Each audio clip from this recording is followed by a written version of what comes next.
You would shut down Irminsul just to stop me? There's Dottore. You fools.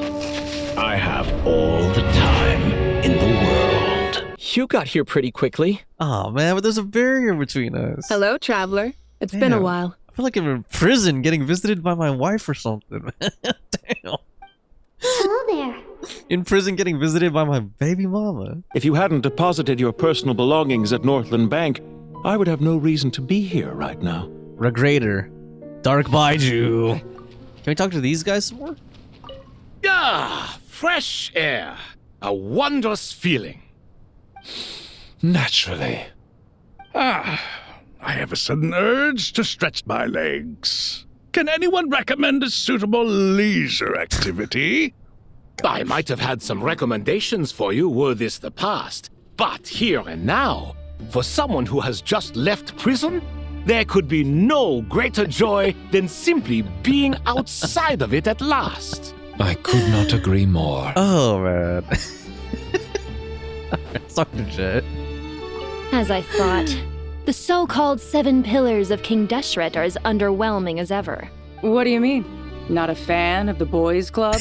As men, as individuals, and even as gods, they are entirely undeserving of my attention. Like, oh. Al-Akhmar once commanded me to select a king from among the people. Man. So naturally my eyes will open only for one who is worthy. Damn, dude, you picky, man. Ugh. Can we talk about something else? It all sounds pretty complicated, and I haven't read that many storybooks. You think this is a mere story? Well, many would also say that the journey you shared with your father is not but a tale. My life, your life, they are nothing but stories.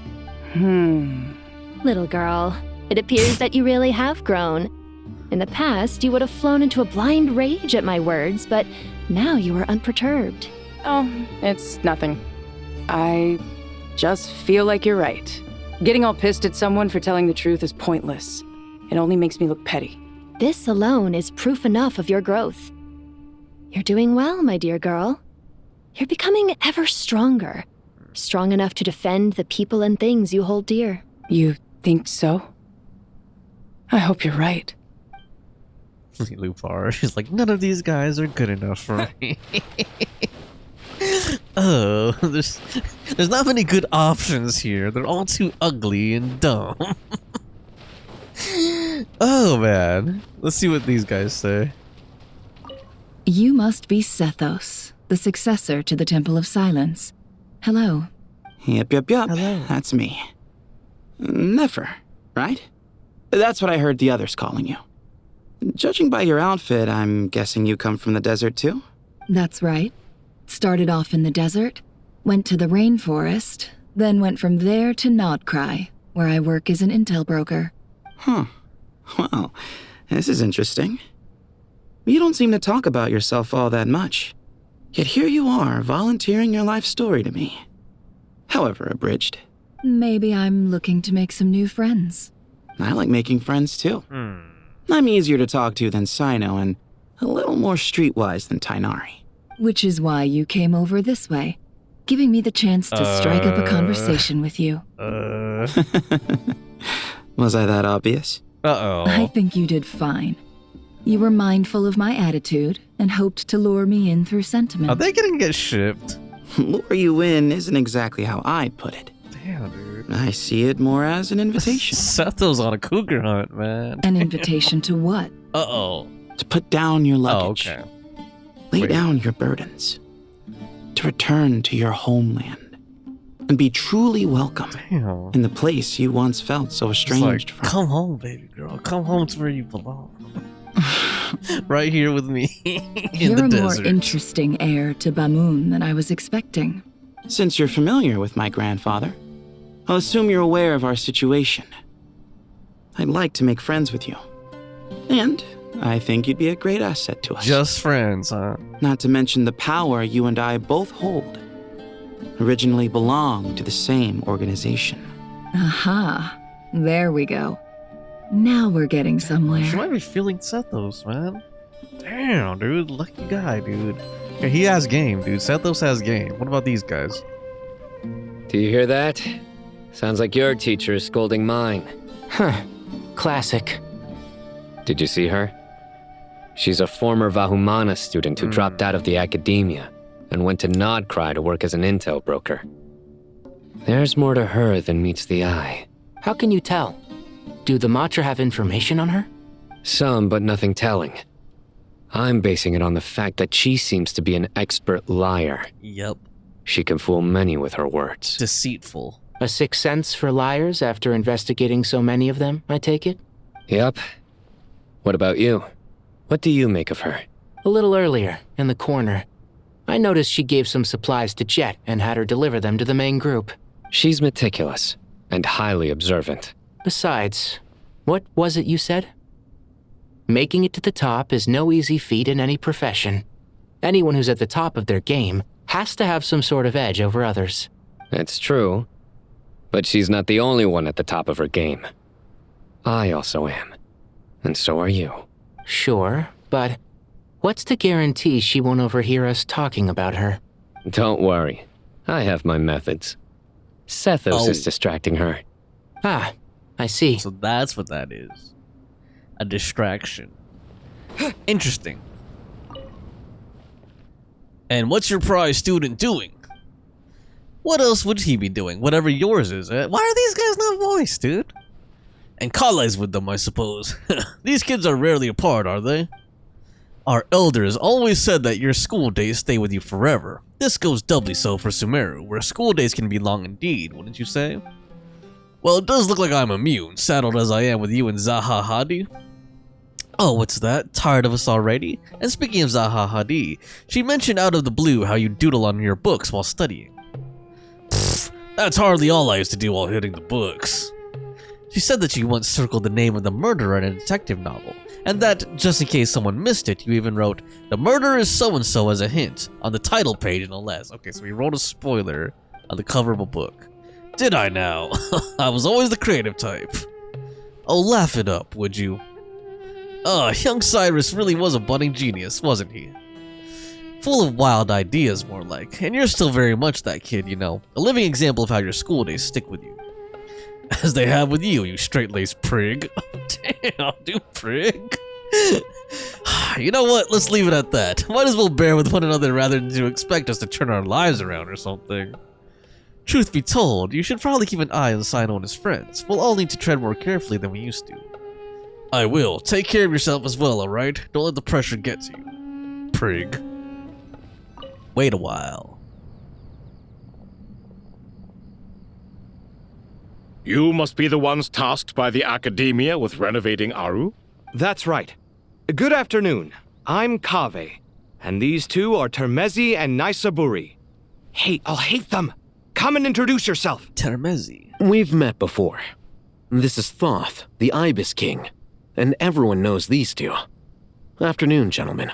I've only ever seen these two in murals!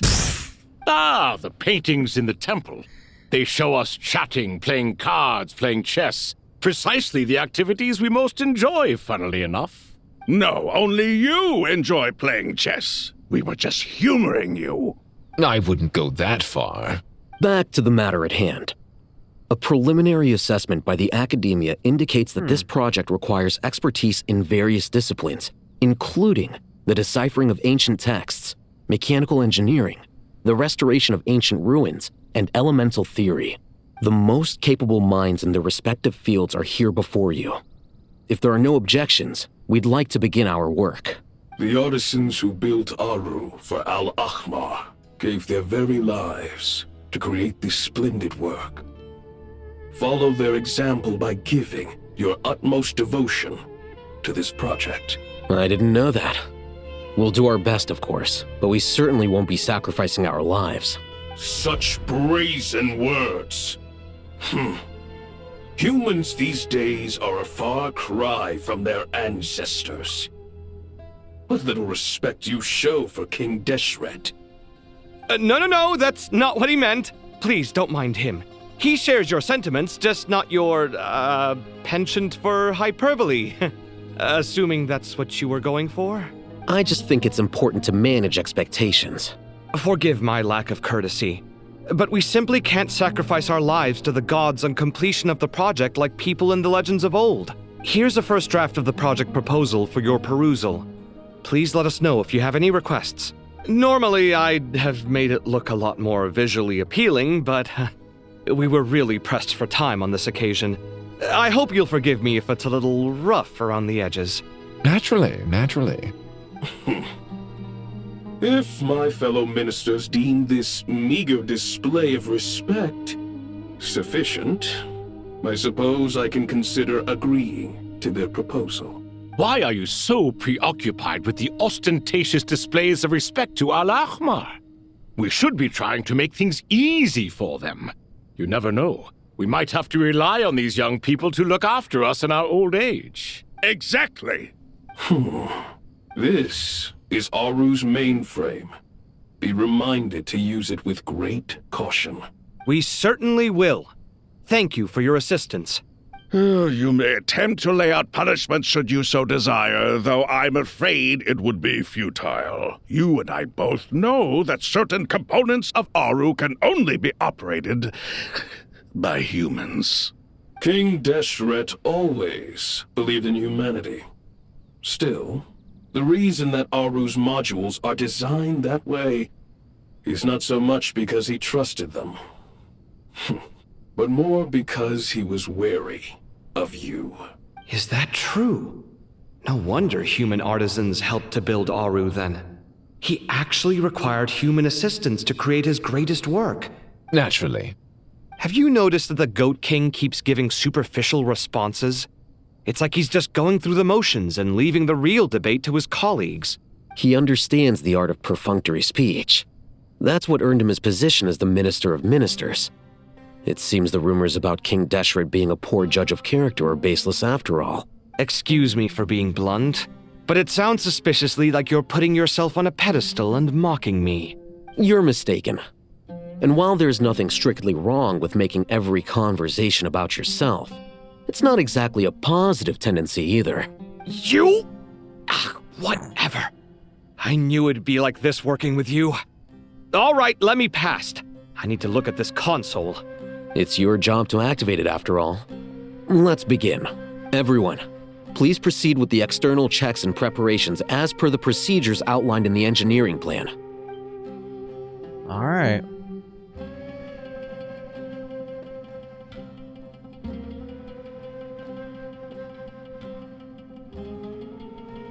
It doesn't look like they're doing a whole lot of work. Oh, it just pops up. I was gonna say, like, they're just kind of standing around examining things. Whoa, the Ibis King came to life. What do you mean, came to life? I've been alive the whole time. You did say we could start our research, right? Are you having second thoughts now? I've reviewed the proposal. The work you're planning to carry out on this grand device is ambitious in its scope. You have ample confidence in your abilities, I take it? I wouldn't say I'm feeling hugely confident, but given how bad things are, I'd rather at least try something than sit around waiting to die. You are the top scholars of your day.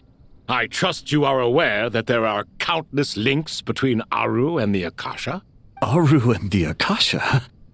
But I thought the Akasha was the Academia's greatest technological accomplishment, created years ago by the Dendro Archon to help her people access knowledge. Does he have to really tell us that? Like, we found out about the Akasha way back in the 3rd Archon chapter. Like, and you too? Not the Do you not know either? You've read the instruction manual, right? You tell them. An instruction manual? The Akasha has an instruction manual? The Dendro Archon is a kind and thoughtful god indeed. It used to sit on a shelf in the corner at the House of Dana. Not the most popular read.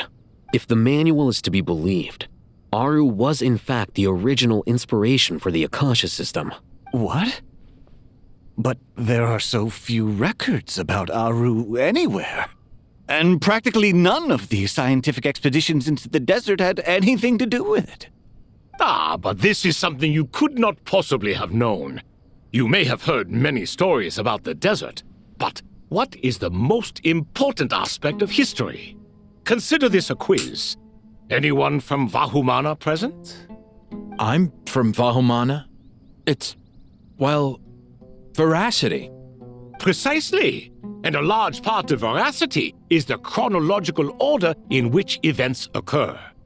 I may as well tell you. In the beginning, Nabu Malikata, the goddess of flowers, descended upon Sumeru. The glory of the heaven was within her. She brought life, oases, and knowledge to this land. Then she created the Jinn, enlightened them, and ordered them to serve her. 2 other gods also walked upon this land where wisdom flowed in abundance, and the 3 met beneath the great green trees. It was the first and greatest alliance. We should speak with reverence of this covenant between the 3, which transcended both time and life. For they promised that in Sumeru, wisdom would be shared with all. All the great changes in Sumeru's history began with the goddess of flowers. For King Deshret's sake, she pried into the secrets of Celestia, and for this was burned to ashes by the flames of wrath. So grieved was King Deshret by her passing that he lost all interest in state affairs and devoted himself instead to the knowledge that she had brought back. It was after learning of the technology from that floating island in the sky that he first conceived of Aaru. And so, the Akasha was inspired by Aaru, while the basis for Aaru itself came from Celestia's technology. Well, if the 2 share a common technological origin, then connecting one system to the other is an entirely feasible idea. Unbelievable. Have you no reverence at all for celestial technology? No, I do, but there's no time for that. The schedule is too tight. Blame it on the deadline. Perhaps you could try coming up with our cutoff dates. You know what it's like having to turn around 5 different drafts in one day? I wouldn't wish it on my worst enemy. Yeah, also, Sir Ibis King, you don't plan on getting directly involved at all, do you? Yes, well, you strike us more as having come to give a popular science lecture. Or, wait, Why does this this guy count as talking more to a of god so casually? first-hand witness statement? Funny. Neither. Anyway, this sounds like far too much work for me. Still, if Aaru is so powerful, why didn't King Deshret use it for more ambitious ends? Because it was never fully completed. King Deshret had grand plans, but he perished before they could come to fruition. In the beginning, his wish was to create something that could rival the very world itself. The Lord of Flowers sacrificed everything for that ambition. What he desired, she bestowed, and thus was knowledge brought into the world. Her courage and sacrifice had to be honored with the most splendid of monuments, or King Deshret would surely have deemed it a grave injustice. And that monument, built from knowledge and technology, etched with a sacrificial and courageous love, even in its unfinished form, it deserves to be treasured. At that time, King Deshret said the following to the Lord of Dendro: "Since we share an eternal covenant, I shall never be your enemy. Hence, the fruit of wisdom from the heavens is not to be devoured. Remember, it is not that I lack the power to become the enemy of wisdom. Yet you and she have taught me much and shown me kindness. For this, I cherish you both." In the end, Aaru was only used to store a portion of the souls. It was but a primitive form of the masterwork the king had envisaged. His final hope for Aaru was to return to the past, when she yet lived. So the point you're making is, King Deshret was both powerful and ambitious, and he only ceased his imperious ways out of affection for the goddess of flowers and the Dendro Archon. You could see this as an act of mercy, but you could also see it as the sentiments that lay between these 3 gods placing constraints on him. This was, after all, the foundation of the alliance between them. This explains why Aaru was both a prison and a monument, and why the answer to the 3 questions was time. You have to be careful who you get involved with, or you invite all manner of misfortune. This is as true for gods as it is for humans. Love is the same. It is both a prison and a monument. A prison and a monument. All right, let us pause the story here for now. Seeing as you've been so diligent, I'll offer a little help. Okay, let me pause here for now. I think this entire lore dump section should have just been condensed into a much more interesting cutscene, because honestly that was kind of boring. Like them just talking, showing different angles in this one room. Like honestly, I kind of just spaced out a little bit. Who's in charge again? Is it you? I think they should have given us like an animated, it doesn't have to be like fully fancily animated, but at least like show us some interesting artwork, something to take us out of this room and illustrate, you know, the past, like Deshret and the goddess and all the lore that they were talking about. Ah, yes, me and him. Now then, close your eyes. Instead of just yapping our ears off, right, while showing us different angles in the same room. I don't know, man. Wisdom hides in the space between the tangible and the intangible. It is to convey the incommunicable through the simplest of mediums. By the power of King Deshret, I shall grant you a glimpse into the unseen secrets that lie at the threshold of existence. Like, that was actually kind of interesting. The whole technology for the Akashic came from the Aaru. Where did this come from? Is it a new mechanism? Which came from Celestia, but like just the way they told it was just so dull and boring. It looks more like some form of externalized information. You've rendered it visible? Just as the Akasha allows you to access a greater range of knowledge, the power of our king permits one to perceive ingenuities that do not belong to this world. This is no ordinary mechanism. It reflects the internal structure of Aaru. They need to speed this up. Whether you choose to increase or decrease, keep or discard. Come, use these to achieve the outcome you desire. We get it. Looks mechanical to me. Better let me handle it, just in case. But wait, how do I get up there? Turn around. So that's where the elevator is. Alright, Act 10 of Myriad Paths, Flux, and Dissolution.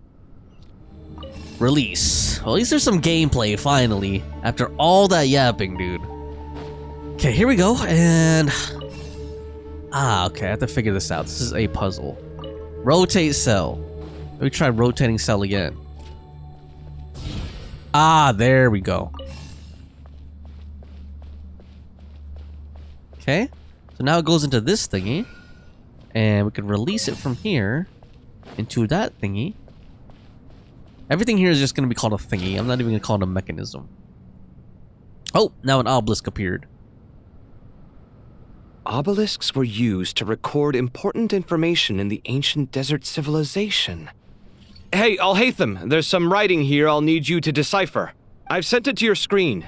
Do you see it? Got it. It's a little blurry, but I should manage. He's like, did you snap this photo on a potato? Take a look and tell me what it says. Oh, man. Oh, and I'll send any other similar text directly to you from now on. Let's start with this one. It's a variant of an older script. Herein lie verses written for the Yellow Sands. Looks like cultural information from the age of King Deshret. If so, I suggest you delete it. Words thrown together merely for fun. I had no idea Aaru kept a record of this. Well, as long as you're certain that this is strictly private information, that's fine. It is unimportant. All right, well, I guess I'll start now.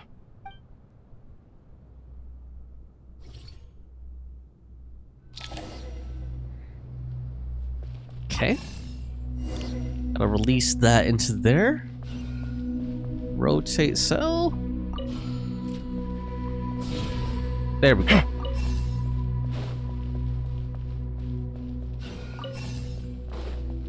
Okay. I need to rotate this cell.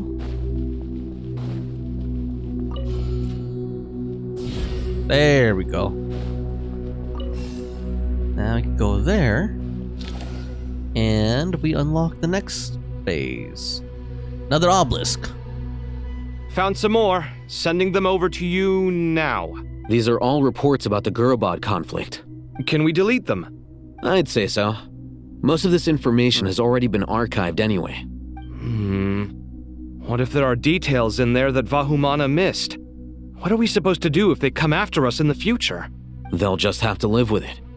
If we don't resolve these issues now, there won't even be an academia in the future, let alone a Vahumana Darshan. Yeah, you're right. Okay, done. There's some other similar monuments nearby. I'll check them out. Okay. That should open that. There we go. And now we can move this one. Pyramid. Pyramid head.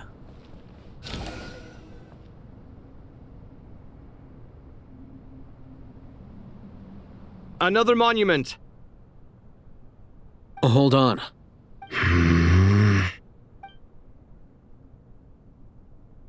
You're still reading it? How long is it? It records the development and governance of the Oasis civilization. Most of it concerns the Jinn, but it also contains records left by the artisans who built Aaru. Is it important? Some of it. There was no way for me to read the whole thing in its entirety, so I had to rely on my intuition to pick the parts worth keeping. What about the artisans' records? What do they mention? They're speculations, mostly. For instance, they were wondering how to protect themselves if King Deshret decided to silence them after the construction of Aaru was complete. Sounds like pure mythology to me. Surely that kind of thing didn't really happen. The records do emphasize that this was merely their conjecture based on various myths. Still, the artisans did leave details of their plans to survive, including blueprints for their escape route. Even that got recorded? Okay, well, I'll make a copy of this first before I delete it. Is that truly necessary? You won't be needing those. No, the blueprints are important. I want to keep them as a memento. I'm trying to pin down that guy's accent. Like, it feels partly French or something. Is that truly necessary? Oh, man. Maybe he's supposed to be Lebanese or something. I don't know. French Egyptian. I think that should just about do it. It meets the requirements of the contingency plans, so we should be good.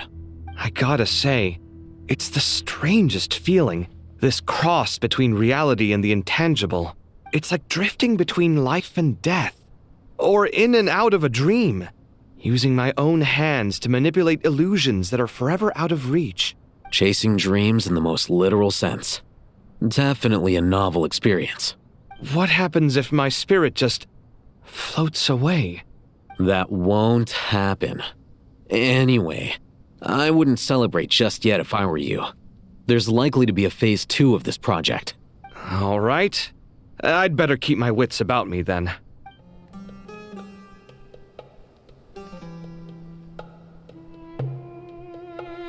Traveler from afar, do you worry for the fate of Sumeru as well? Whoa! It's Sobek the Crocodile King! Greetings, Crocodile King. Please be at ease. I'm just here to chat with you about Lesser Lord Kusanali.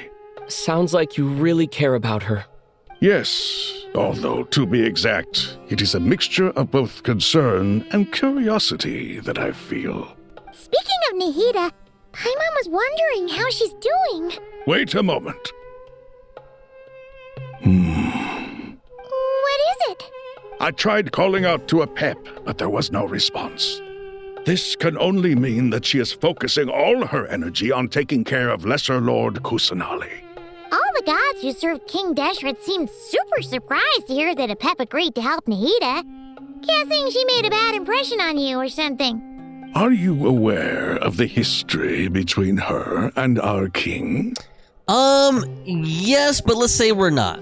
The story begins a long time ago.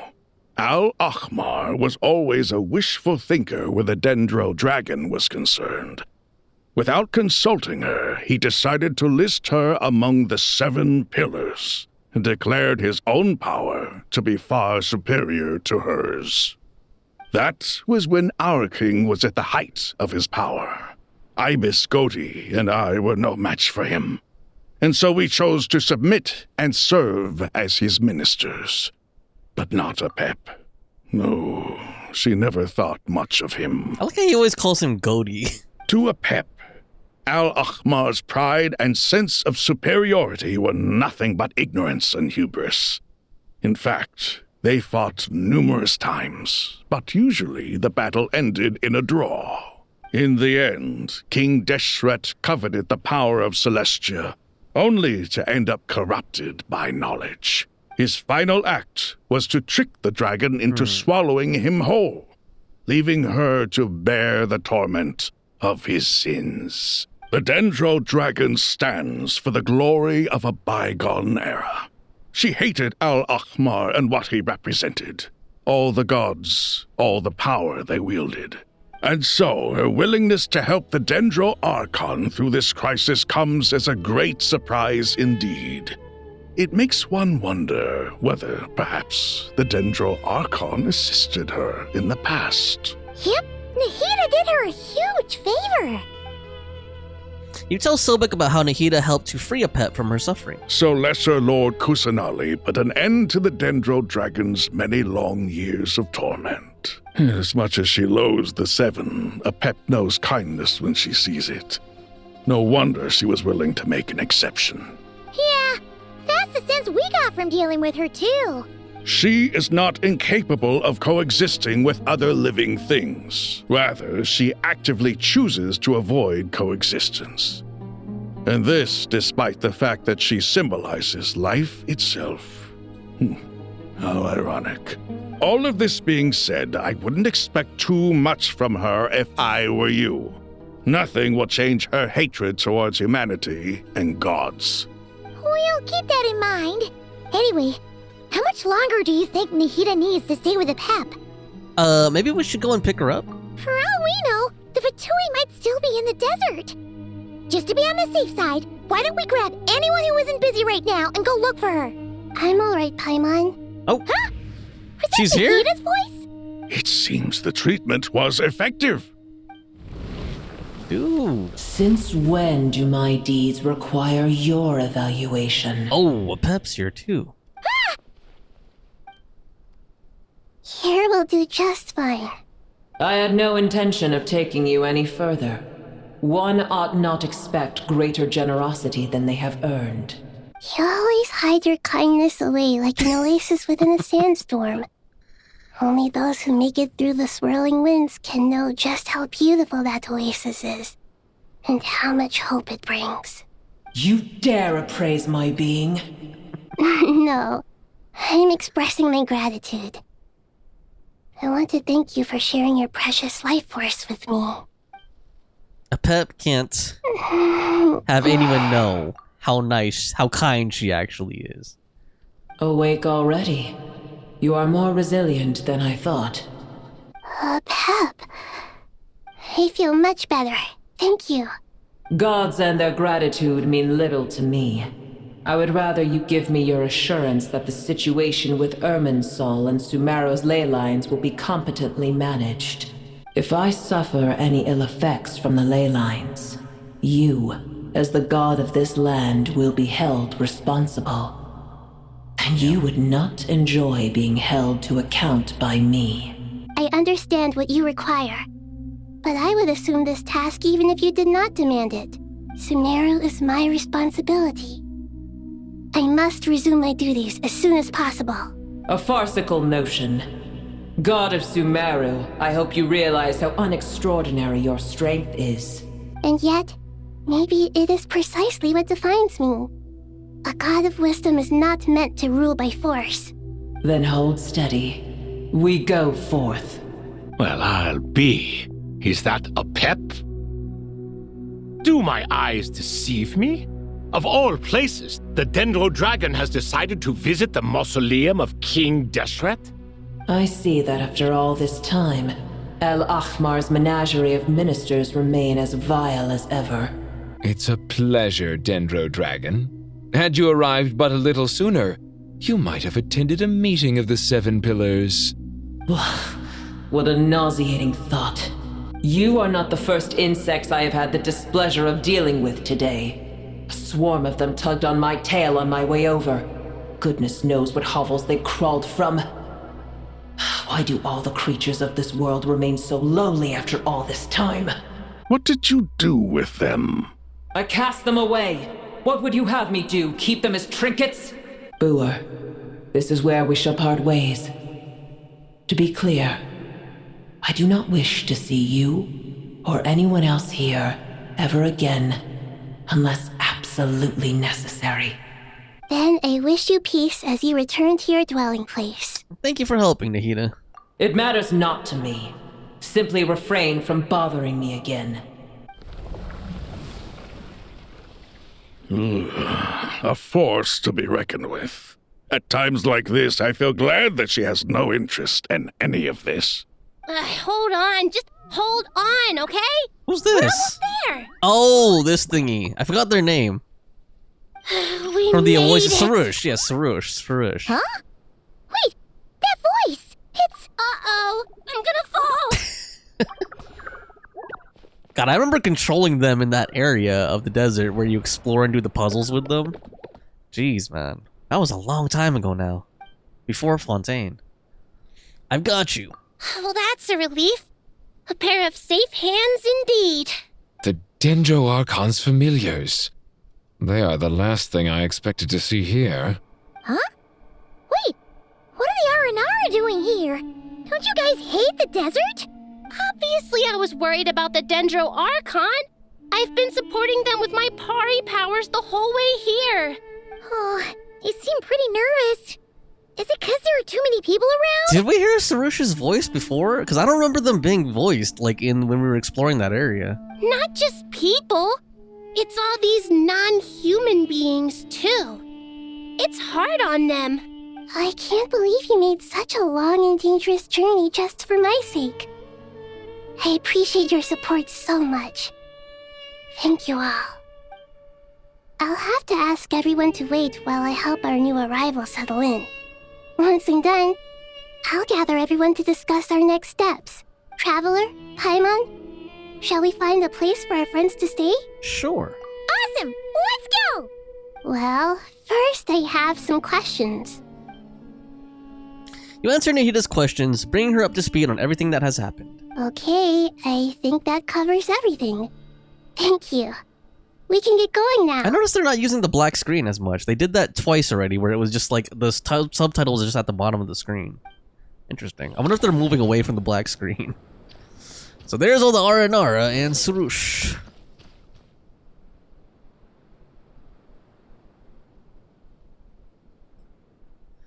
Wow, big Dendro dragon threw us across the sky. So scary and so many Nara here. Cheer up, Arapus. They're all looking at us. Wait, they're looking at us? Surely all those Nara can't see us. Nara are always so busy walking here and there.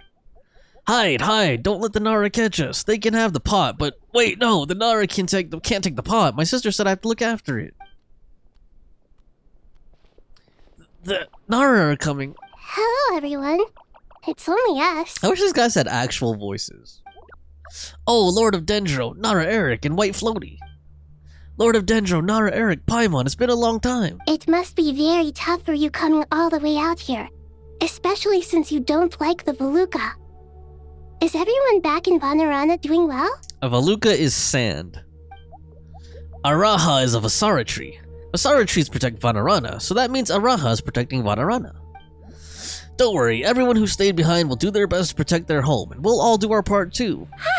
Everyone's here. Good. Are you okay? You look like you were about to pass out back there. Then you're forgetting who I am. Don't underestimate me. Sarush, the mighty red floaty. Red Oh, excuse me! Are you comparing me to Paimon?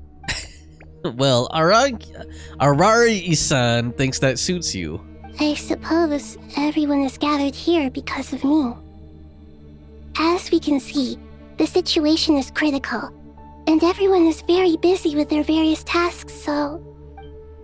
Need help? Arapis can help. We can all help. Arapis brought a pot to make soup. Very delicious. All of us are here to help. Arabalika, Ararikan, Arapus, Aradashan, Arayuta, Arasata, and Arasasha will all help. I can't thank you enough. Right now, we're focused on restructuring Aaru, processing excess information, and helping restore everyone's confidence. I'm sure you'll find it all very straightforward. I can help too! Just let me know where I'm needed. Together! Lord of Dendro, Arabalika has something important to tell you. On our way out of Vanarana, we saw some Nara talking in secret. Male Nara, up to no good. Up to no good? Yes, 2 Nara sneaking around at Caravan Rabat. That definitely sounds suspicious. Traveler, Paimon, I have other work to attend to here that needs to take priority. Could I trouble you to investigate the situation Arabalika spoke of? No problem. Leave it to us. Thank you. I'm counting on you. Alright. There's one other thing. If you are to work alongside the people of Sumeru, you will need to make yourselves visible to them. Is that acceptable to everyone? Well, if we really have to, I guess we have no choice. Don't be afraid, Arapus. You make the most delicious soup. Everyone will like you. There's nothing to fear. No one here will hurt you. But if you do feel afraid, don't worry. Just call my name and I'll be there. Okay. Very well. Now, I shall bestow a small blessing upon you all. Whenever people see you and interact with you, from the moment their gaze meets yours, they will experience the most beautiful of dreams.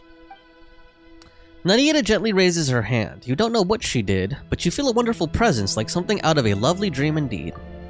Sunlight trickling through the branches, glistening like gold leaf, the trees chanting softly in the breeze as the flowing water plays a symphony. Your heart swells up like a balloon as it fills with happiness. There are many terrible things yet to be resolved, but in this moment, all you feel is peace, friendship, and love as you stand side by side with dozens of other creatures together in the forest. The people around you turn their heads and scan their surroundings. They hear it too. Ancient voices speak from the forest, soothing everyone's hearts. Do not fear. Do not be afraid. Do not be overcome by the storm. Do not fear. We will face it together. This too shall pass.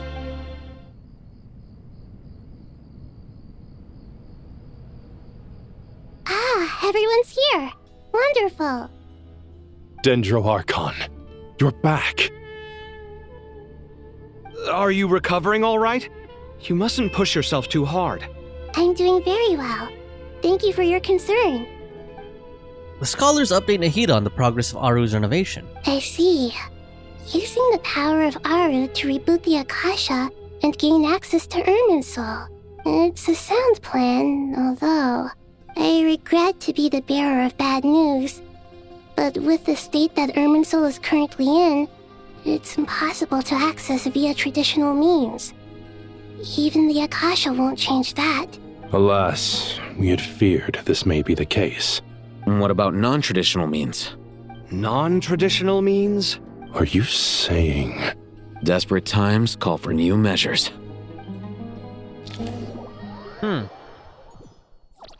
Okay. So back to Caravan Rabat. Hey! We're here! Ah, it's you. Is there a situation?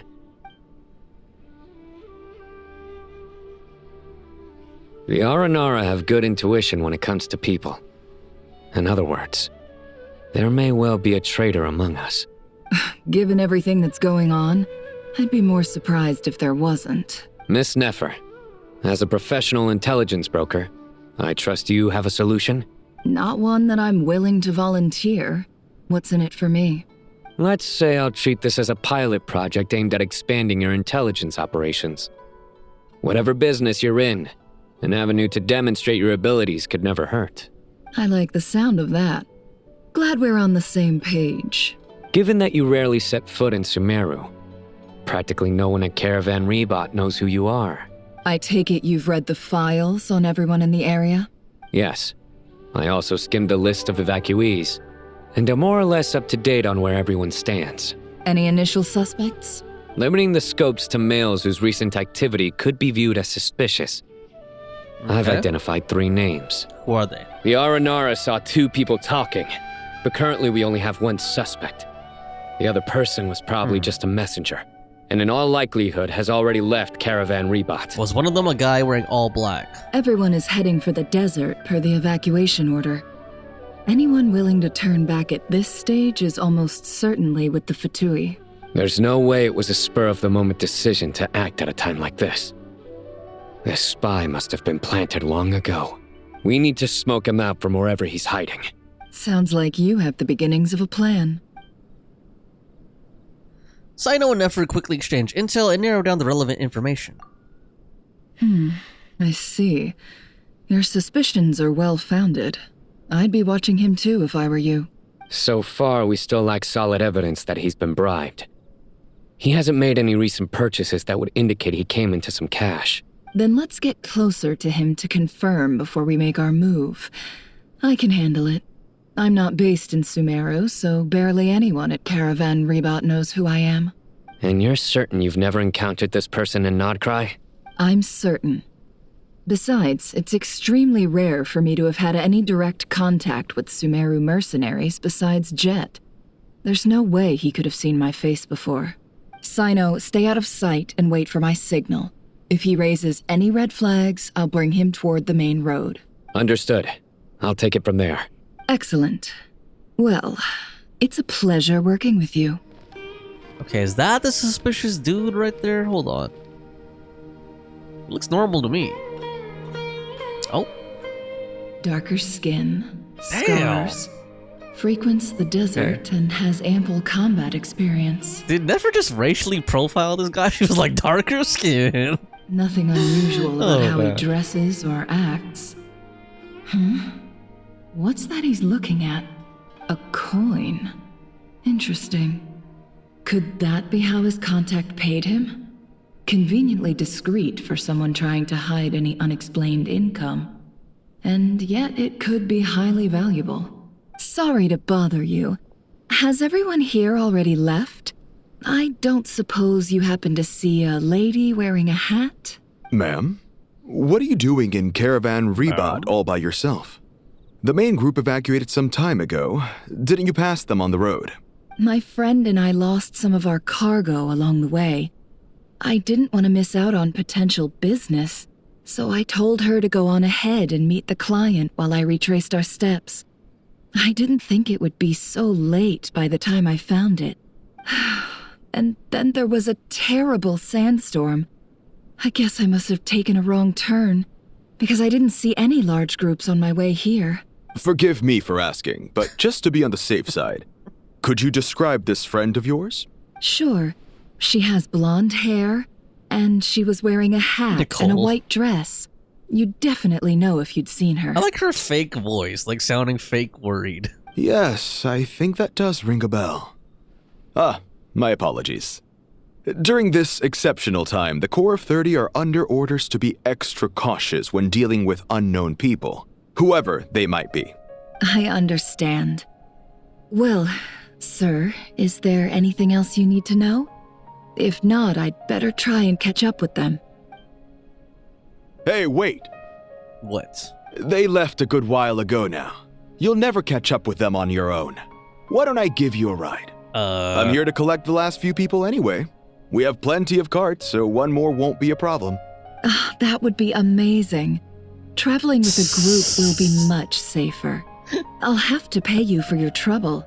Hey, let's not worry about the money for now. Manipulating Wait him. here a moment. Once I'm done packing up, I'll take you to join the rest of the group. God, a simp, man. All right, thanks. Let me know if you need a hand carrying anything. No need for that. Like, I'm strong enough for both of us. Help me carry this pole. Okay. Oh, Well, man. I wish there was some way I could repay you. Guess it's my lucky day, running into someone who knows what they're doing here. You might have just saved my life, you know? Buttering him up. You're not wrong there. I mean, what kind of cargo is so important that it's worth risking your life to get back? He's trying to get some intel, too. I hope for your sake. Oh, man. And it's priceless. Actually, I suppose I can tell you, since you've been such a big help. But be sure to keep it to yourself, or we could both be in big trouble. Big boy. Oh, really?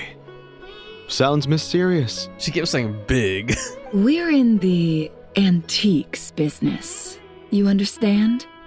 Some of our goods aren't acquired through the most legitimate means. We have to be very discreet when we're selling them. That's why I had to go looking for the missing cargo alone. Ah, no wonder. Well, ma'am, in that case, it turns out that maybe there is something you could do for me. I'm all ears. But to be clear, our commission isn't cheap. Think carefully before you ask. We don't want to ruin our relationship before we even hit the road. I'm sure that won't be a problem. My issue is, I have something that's a little difficult to sell on as well. Take a look at this. What is it? The mercenary reveals the old coin in his hand. Thanks to her dealings in Nodcry, Nefer has seen plenty of antiques in her time and recognizes it as a very rare high-value item. The ancient coin used to pay off the mercenary is made of pure gold. At first glance, it's hard to discern its country of origin. If sold to an astute collector, it would fetch a very high price. Pure gold? That's quite something. How'd you come across it? Dig it out of some ancient tomb? If you look hard enough, there are many treasures to be found in the mausoleum of King Deshret. It has no distinct Snezhnayan markings. That'll be why he's going with that story. And he clearly doesn't want to arouse suspicion, so he's on the lookout for an opportunity to make a quiet trade. Surely you have an existing business partner. Won't they take it off your hands? I hope I won't be attracting the wrath of my competitors by helping you sell this. The shop I used to work with is having cash flow issues at the moment after losing some money. I'm under enough pressure as it is without having to deal with them. On the off chance anything went wrong, I'd never get my money back. I understand. Gold is the last thing that traders with cash flow problems want to see. Well, in that case, I think we can work something out. As it happens, I'm just about done packing. Shall we make a move? Sure. Let's walk and talk. Okay. This evacuation was a huge operation. They needed a few people to stay behind and tie up loose ends. And I ended up being one of them. You're lucky you ran into us in time. I certainly am. I don't know how this happened. One thing led to another, and look how it ended up. I just hope our client doesn't get spooked and cancel their order. Fingers crossed. But either way, life goes on, and we all have to make a living somehow. Alright. Is he walking inside of our body or something? No, I know. Oh boy.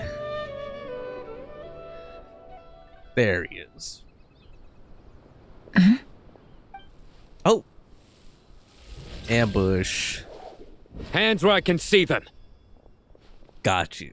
General Mahamatra! No, wait! What are you doing? This is the coin? Good. Sadly, you won't have the chance to spend it. Nicely done.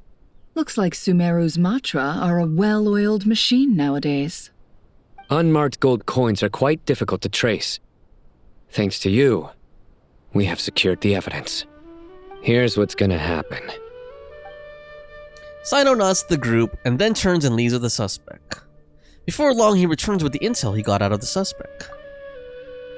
Southeast from here, leeward side of the hill. That's where he's meeting his contact. Great work. Candace tells me your interrogation skills are highly effective. How would Candace know about that? Hers are quickly catching up. She's improved a lot in recent years. Candace has interrogation techniques? Damn. Looks like it's over to you for the next step. Because I'm quickest on my feet? Does she waterboard them? Because you know how to trail a target. Plus, it'll be easier to monitor their activity from the air. Fine. I'll be quick. One more thing. The Traveler just brought a message from the Dendro Archon. Once you're done with this, we're to meet up at the mausoleum of King Deshret. Got it. Will do. Are you Sure you'll be okay on your own? Gee, I don't know. Maybe you should come with me. Okay. Then Paimon's coming with you. Really? You do know this is a stealth operation, right? Meaning, you have to be quiet? Paimon, are you sure about this? Well, Paimon at least wants to give it a shot. Like everyone says, if you never try, you'll never know. Besides, being the best guide into that has to count for something. This should be a piece of cake. Fine. Join me if you want. But be warned, if anything goes wrong, I'll have to gag you and shove you into a bush. Damn, gag her and shove her in a bush? No need! Paimon will be super careful. Promise! Damn, I can't imagine him doing that to Paimon. Good. Then what are we waiting for? Gag you and Let's shove go. her in a bush. Ah! Coming! Coming! Jeez, man. Here we are. That guy! Wait up! Hey, slow down, will ya? Oh, there he is. We're here. Now we wait. Okay, yeah, cool. Cool. Paimon? What's on your mind, Paimon? Huh? Nothing? I thought all you cared about besides being a guide was food and sleep. Yeah. Why the sudden urge to go on a dangerous mission? What's that supposed to mean? Paimon's been on plenty of dangerous missions before. But never on your own. You hardly ever leave the traveler's side. Just saying. I'm kind of at loose ends right now. So if you did want to share, I suppose I'd have to listen. If not, suit yourself. Makes no difference to me. That guy? Do you think Paimon is useless? Why is she bringing that up? What? Where's that coming from? When we were in Notcry, Paimon suddenly realized something. Even though Paimon's with a traveler every single day, whenever we face real danger, she can't do anything to help. Paimon doesn't get like this very often. She just got really scared when the traveler got kidnapped that time. What if he never came back? What would Paimon do then? And the more Paimon thought about it, the more useless she felt. But Paimon doesn't want to be a burden. Paimon wants to be a friend who's actually useful. Does that make any sense? You know, that feeling of just being completely useless and... Paimon probably sounds so ridiculous right now. Why would you want to talk to Hat Guy about this? Are we gonna get a playable Paimon soon? Is that where this is leading? You asked the right person. Oh, really? Boy, do I know that feeling. Oh, Hat Guy. I'm not gonna try and encourage you. What I will say is this. When you start doubting yourself, you have two choices. Give up or change. You have to make the decision to move forward. Otherwise, no amount of consultation from other people is gonna help you. So ask yourself, what do you want? To get stronger? To learn more? Whatever it is, go do it. You won't have any regrets if you can at least say that you tried. Oh. All right. Is Paimon gonna become a combatant? Something's not right. Shouldn't they be here by now? Paimon, is it just me? Or is it a little too quiet around here? Should Paimon take a look? We'll give it another hour. If nothing happens, we head back. Okay. The time ticks by, but still nothing happens. How strange. We've been here for ages. Where the heck are they? Have we been stood up? What is it? Did you think of something? Something feels off about this whole situation, but I can't quite explain why. We know for sure that the guy Sinocot had something set up, yet somehow his contact is a no-show. So, either the handler got caught, or, more likely, they decided to cut our guy loose. But how would they know to do that? Wouldn't they at least send someone here to check things out? That's the problem. They couldn't possibly know what's happening here. Unless... This feels all too familiar. Come on, let's head back. Okay. Back to the Mausoleum of Destrit. Interior. Even though this isn't a formal meeting, I'd still like to start by saying how grateful I am to each and every one of you. Thank you all for coming here and standing by our side. Shesipank and Bennu are currently assisting the scholars with the maintenance of Aaru. Please forgive their absence. As for Hermanubis, may he rest in peace. We remember him with great fondness. There have been times when I imagined what it might be like to meet you all. Now that it's really happening, I feel quite emotional. Time has taken many things away, but that which remains is all the more resilient. I must say, there is one thing that rather surprises me. You appear to be in good spirits, Lesser Lord Kusanali. But even so, I can sense that the life force given to you by the Dendral Dragon has far from fully resolved the problem of your vitality. Oh no! So even Apep's power didn't work? Don't worry, Paimon. It worked very well indeed. The issue is how closely I am tied to Irminsul. Until the problem with it is resolved, there is no way I can fully recover.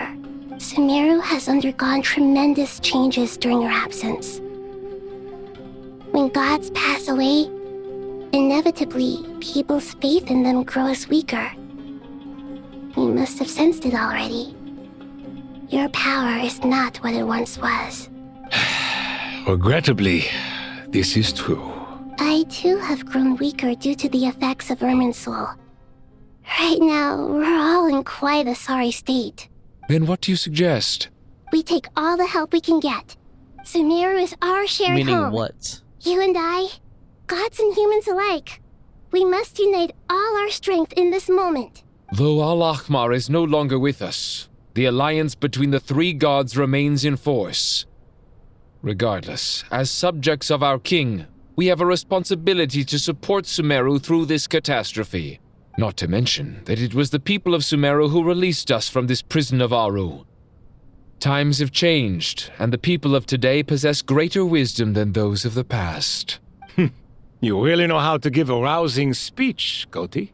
Now then, let us learn more about your plan. The brightest minds of the Sumeru Academia are busy opening and renovating Aaru. They claim it has something to do with Irminsul? Correct. Irminsul has existed in Teyvat since the very beginning. But during the Age of the Dragons, it did not possess the significance it holds today. After the heavenly principles arrived, the power of the Light Realm was divided into elemental energy, and Irminsul was refashioned as a device that records and preserves all information. Since then, everything in this world has been inextricably linked to it. As the Dendro Archon, I have a duty to protect Irminsul.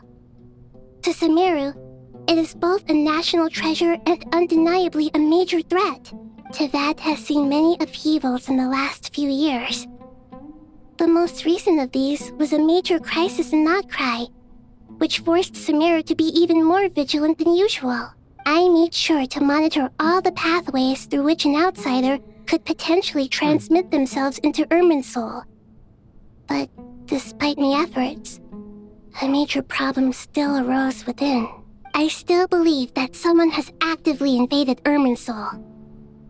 But rather than taking any of the pathways I referred to, the intruder chose instead to utilize the most direct route, and the only one that cannot be protected against, by entering Irminsul through death. What? I see what you mean. How? You cannot simply stop all deceased souls from returning to the ley lines because of a potential invasion that could occur at any time. Right, when people die in this world, their souls go into the ley lines. Ah, okay. That's right. Yeah. As important as it is to guard against external threats, I couldn't allow myself to stop the souls of the departed from finding peace. I wonder if it's the soul of Dottore or something. Please, understand how difficult this predicament was for the Dendro Archon. Defense has never been an easy task. After Irminsul was invaded, my authority was quickly restricted. Soon after that, the tree began denying access to any connections. I'm sure you feel responsible, but you are not to blame. No one can predict every possible disaster. There will always be trials and tribulations for the world to endure. But the people of Sumeru should not have to endure this. We must find a way to break through the lockdown and connect to Irminsul. And this is why you need Aaru. Yes. The only thing in Sumeru capable of rivaling Irminsul in terms of overall function and performance is Al-Akhmar's legacy, Aaru. All I managed to do before falling into a coma was make some minor adjustments to Irminsul. Using Aaru is a last resort, and a move that comes with enormous risks. The scholar's initial plan was to borrow Aaru's power to reboot the Akasha, then use the Akasha to connect to Irminsul and investigate.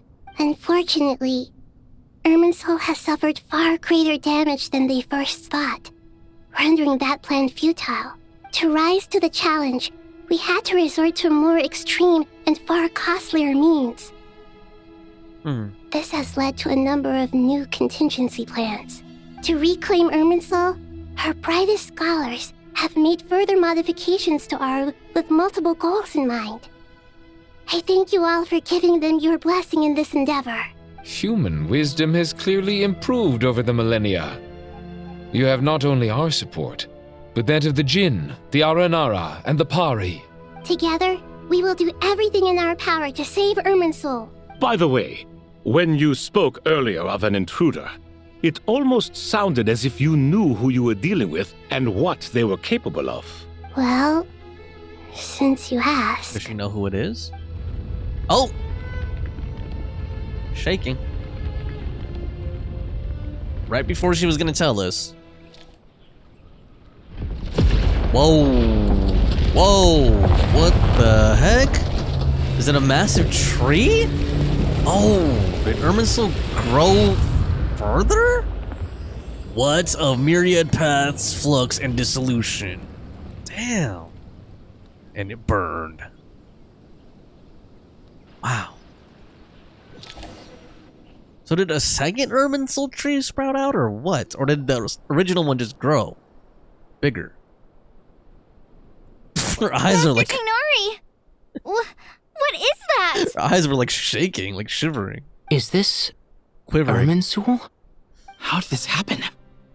What's going on inside? Okay, so that is Irminsul, but it grew bigger. Luckily, we managed to evacuate everyone. What in the world was that? That was terrifying!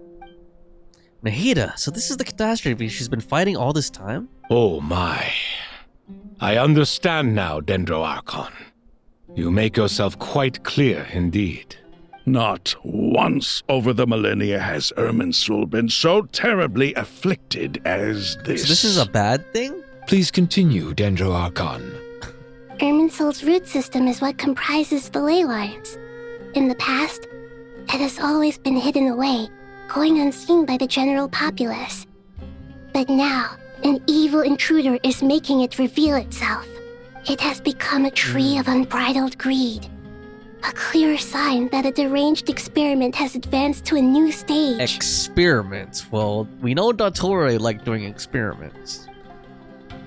Blasphemy.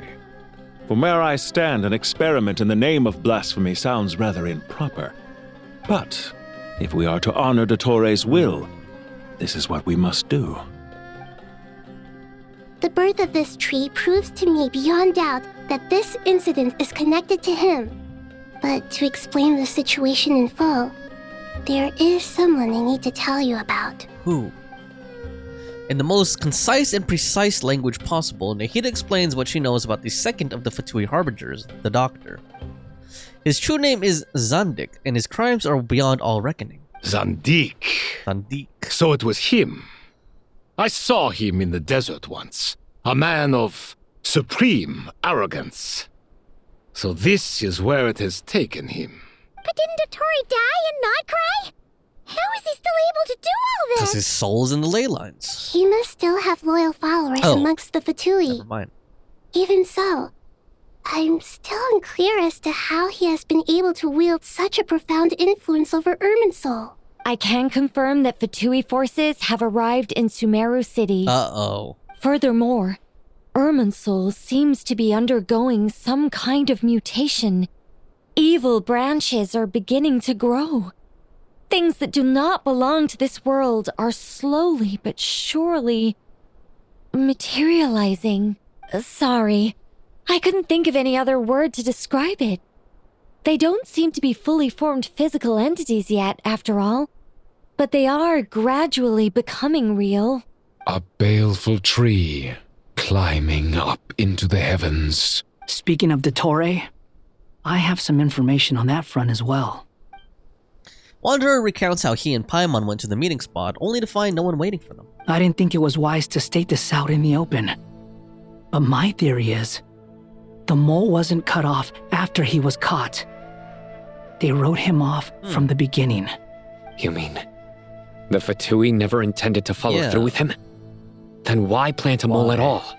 It's hardly a conventional strategy, and the rationale behind it is pretty twisted. But as it happens, I know someone who works exactly this way. And when it comes down to it, his goals are very simple. He just wants to confuse people, so they can't figure out what he's up to. Pantalone? He's been a collaborator of Dottore's from the outset. That fact alone confirms that Dottore is involved with this somehow. Some people gasp upon hearing this name, while others fall silent. Clearly, there's more going on here than anyone realized. Nahida proceeds to summon all relevant parties for a lengthy and in-depth meeting. Nahida gives a detailed explanation of the enemy and the potential scale of the crisis. After further intel provided by Nicole and Nefer, a plan is formulated and everyone prepares to get to work. Why didn't they tell us the name? There is still much to be done. Everyone, please remember our core strategy. As per the discussions, the following groups must act immediately. Mr. Al-Haytham and Mr. Collei, the next phase of the Aaru renovation project must begin right away. Godspeed to you both. We'll give it everything we've got. The plan looks feasible, but the implementation will require certain resources. General Mahamatra Sino and his team will help to procure the materials required for modifying the terminal. No problem. I've already spoken with Sethos and Hat Guy, and they've agreed to assist me. This kind of thing is best left to the fleet-footed, right? Hat Guy? If it's efficiency you're after, we're the right people for the job. Following up on the elemental energy amplifier we discussed, Ms. Dory, I assume you're the one most familiar with the status of this project. Aside from the Dendro Archon, of course. Yep, that's right. Leave it to Lord Sangamabe. Got it. Well, I'd like Madame Farazan, Collei, and Nicole to support Dory on the technical side. You can count on us. Will do. Rest assured, I'll take good care of Collei. Dia, Candace, and Nefer, you'll be in charge of negotiating between the various parties. I trust you remember our goal. You bet. We can handle it. Has Candace had any lines yet this entire quest? Good. I believe that covers everything. Tainari will provide ad hoc support as needed, if that's okay. I think her voice actress might have quit or something. Poor Tainari. Last I remember. Must be tough being Nephis' student. Getting bossed around all day. Hey, don't try and drive a wedge between us, you old rascal. All it says to me is that Master Nephis has faith in everyone's abilities. While I'm nominally here as backup, I doubt there will be many situations where my help is needed. Exactly. Finally, Traveler, you and I will head to the border between Sumeru and Natlan. Nice. Once that task is complete, I'll be asking some of you to accompany me to the Eternal Oasis. The Eternal Oasis? I thought that was just a legend. So it does exist after all. Regarding your trip to Natlan, under normal circumstances, a meeting between our two nations would be a far more formal affair. Unfortunately, Sumeru is all but completely cut off from the outside world at present. So regretfully, we won't be able to give the Pyro Archon Mavuika the grand reception that she deserves. My apologies for the inconvenience. We'll do our utmost, and Mavuika is our close friend. No point putting too much pressure on yourselves. That goes for everyone. Right. Especially you, Dendro Archon. I'm sure you're still feeling quite weak. Don't worry about me. The Dendro Dragon's life force will sustain me. Plus, we'll be there every step of the way. Nahida will be just fine. Yes. I believe in myself. And I believe in every one of you. Well, time to get going. To what extent we can implement the final plan depends on how successfully the Akasha can be modified and configured. And to make sure the configuration works, Aaru will also need some further optimization. Yeah, no surprises there. Once we roll this out, any Sumeru citizens who already have Akasha terminals can simply continue to use their existing devices. This still leaves us with a significant equipment shortage, though. Many groups of people were never issued Akasha terminals, including mercenaries, the desert folk, and many others. We'll need a supply of rare materials for the renovation of Aaru and the production of new terminals. Right now, the best place to source these locally is from the primal constructs within King Deshret's mausoleum. Time is not on our side here. It's going to be a race against the clock. The Aaru merge and renovation project will have to be carried out by you two. Everything's riding on this, so failure is not an option. Best of luck to you both. As discussed, General Mahamatra Sino and Mr. Hat Guy will source the required materials. Mr. Sethos is quite familiar with the layout of King Deshret's mausoleum. With him accompanying them, things should go quite smoothly. I have every confidence. In the meantime, we may as well take a breather. Makes sense. There's not much we can do until the materials arrive. Get information and stay close. What is this, boot camp? Knock it off. It's just Sino being Sino. You know what he's like. Everyone clear on our mission objective. Look at the excess primal constructs, dismantle them, and extract the required materials. And King Deshret's 7 pillars agreed to this? If they're just sitting there doing nothing, we might as well put them to use. Thoth's words, not mine. Let's collect the materials we need. I guess that means kill these guys. Guilty! These devices should still be usable even though they're broken down. Let's take them back for the others to review. Oh, there's a boss here? Tomb Guard of the Desert King. That's Asimon. Algorithm of Semi-Intransient Matrix of Overseer Network. AKA Asimon. Die, Asimon. Asimon is ass.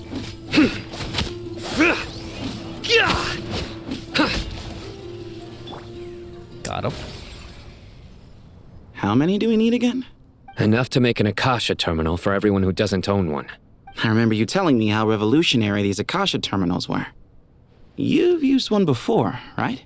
The Academia declared the Akasha to be the most powerful and comprehensive wisdom dissemination system in history. Jeez. That should give you an idea of how powerful it is. Basically smartphones, I guess. Certainly sounds impressive. Neither Hat Guy nor I have ever had an Akasha terminal. Well, if it all goes to plan, that's about to change. We're all getting an Akasha. Yeah. Okay, why are we playing as Dory now? What? Okay, hold on. Faru? Tainari? Oh, goody! Thank you so much for handling the delivery. What a long way it was. You've really outdone yourselves. I'm well aware what a bumpy, dangerous journey it must have been. Now, I would have loved to oversee the process myself, but of course, those of us who know the plan can't leave the mausoleum. Oh, trust me, I'm patting myself on the back for my assembly work here. Whoa. Simply flawless work. That looks really cobbled together. But will you really be needing all of this? Like, it doesn't look like one consistent model, you know? According to our plan, yes, this is the quantity required. I have no complaints about the quality either. Only the price. So expensive. I heard you covered a lot of the funding out of your own pocket. You know what? I've been playing this game for how many years? I only just now realized that those are earrings. Those gold things on Tainari's side of his head right there. His ear is pierced. That's an exaggeration. The Academia provided most of the funds. I just offered a small token of my goodwill. Of course, the real tragedy is how little profit I'm making on this. You know, it's a serious crisis when you can't even make money out of it. It's really quite a beautiful design. and I'm intrigued by how such a diminutive device is able to output the power of the Light Realm. Did you attend the lecture on Light Realm energy, Madame Farzan? I don't believe I saw you there. Of course I attended. I was just a little late, so I had to listen to the whole thing from outside the back door. Anyway, I have a perfectly good understanding of Light Realm, Elemental, and Abyssal energy, as well as the relationship between the three. Good to know. Master told me in private that the conversion process between Light Realm energy and Elemental energy involves highly classified knowledge that shouldn't be disseminated too widely. But even so, the scholars still shared said information. Well, you can't enforce a rule that everyone breaks. Is that the idea? At first, the Dendro Archon was reluctant to explain it in great depth for safety reasons. Later, she came to terms with it, and simply informed my master that we would all have to face the question of survival together. To protect someone from such dangers means keeping them in the dark. But for someone to know and embody the wisdom within, they must understand its very essence. It's an information hazard. We're exposed to danger just by knowing the facts. And just like bait, it lures us in by offering us the solution to our problems. But if you're not careful, you'll end up pursuing it down a dark path. A tricky problem. But today, this big problem has been broken down into many smaller, more trivial ones. What do you mean? I get it. For instance, you and I share secret knowledge, while she and I take on the risks of life, death, and fate. Something like that? Hey, what? That is not what I call a trivial problem. Well, as they often say in Vahumana, an event that is monumental to the individual is negligible in the grand scheme of history. Generally, the fate of the individual is an insignificant affair. Being from Amorta, where the subject of our research tends to be a lot more personal, I have to disagree. It's hard to dismiss the individual as insignificant. In other words, the big problem of survival has been broken down into many small, interconnected factors, and each one of us represents one of those factors. When the same secret is shared with a group of people, the same fate binds them together. Most people would find this unimaginable, but to us scholars, this is the path that has always beckoned to us. Sharing knowledge is a good way to fight against fate. I will always believe in that. All right. I think that's everything. Thanks a lot. But don't go anywhere just yet.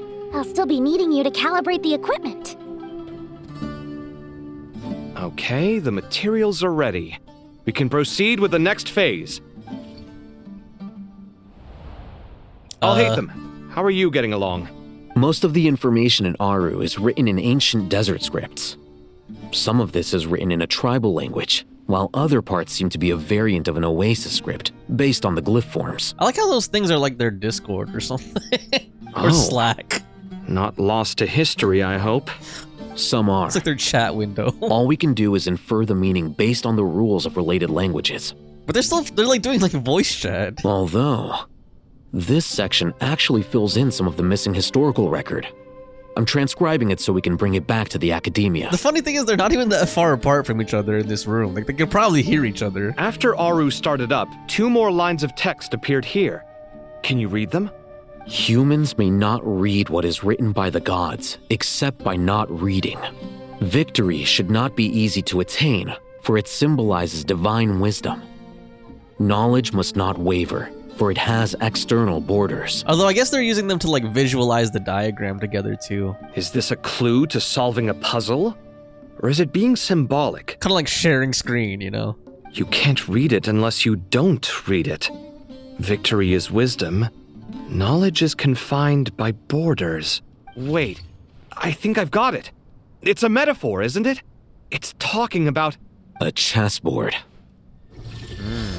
And we know there's a chessboard outside. Oh, okay. Yep. You were right. The youth of today are skilled at solving riddles. These guys, man. Old fogies. Have the secrets buried in the desert Buff not old been fogies. unearthed over the years all the same? Since Aaru is a place reachable through wisdom, this day was bound to come sooner or later. Chicken head, goat head, and crocodile head. Oh, I've always been against overly cryptic sentences. Don't you get tired of reading and writing all that? Ah, it's you 3. Just in time. We've been delving deep into Aaru, and now this board has appeared. I've heard this was how you'd while away your free hours. You must be quite the experts by now in that case. It is true. King Deshret's chess games are some of the most well-loved of all his wonderful creations.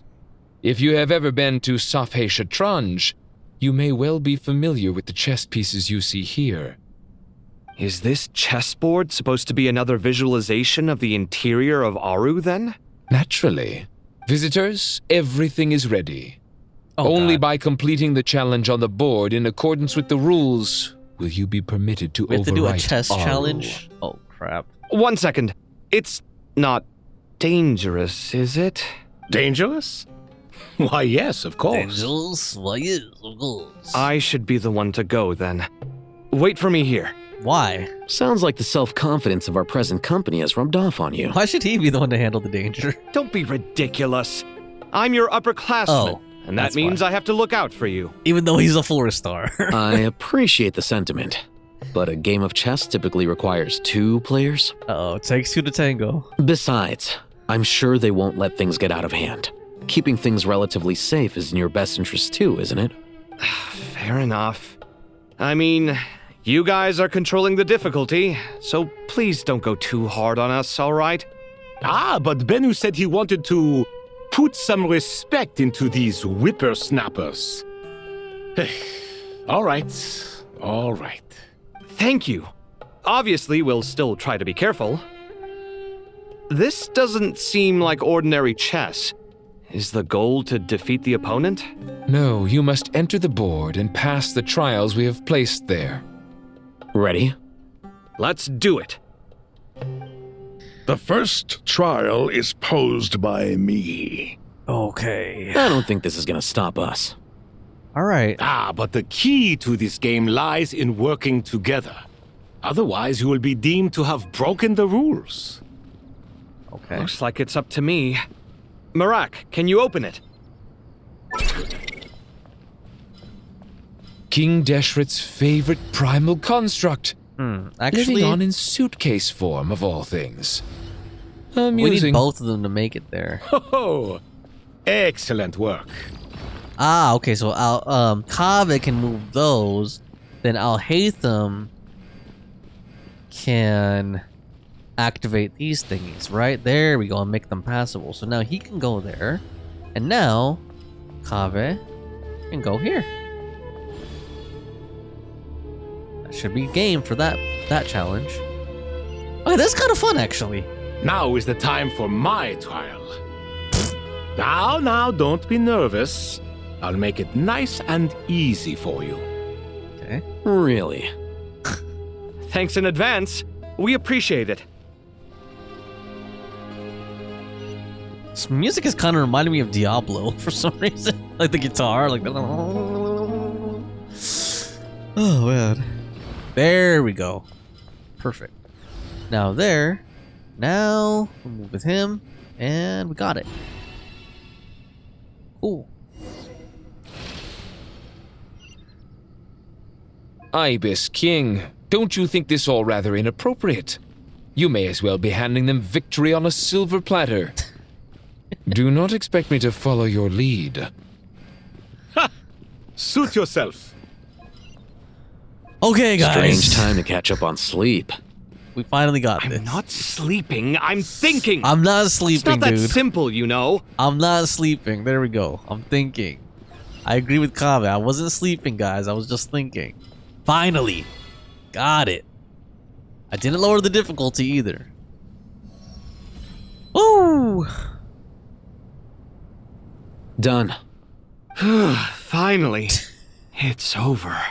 But seriously, that was incredible.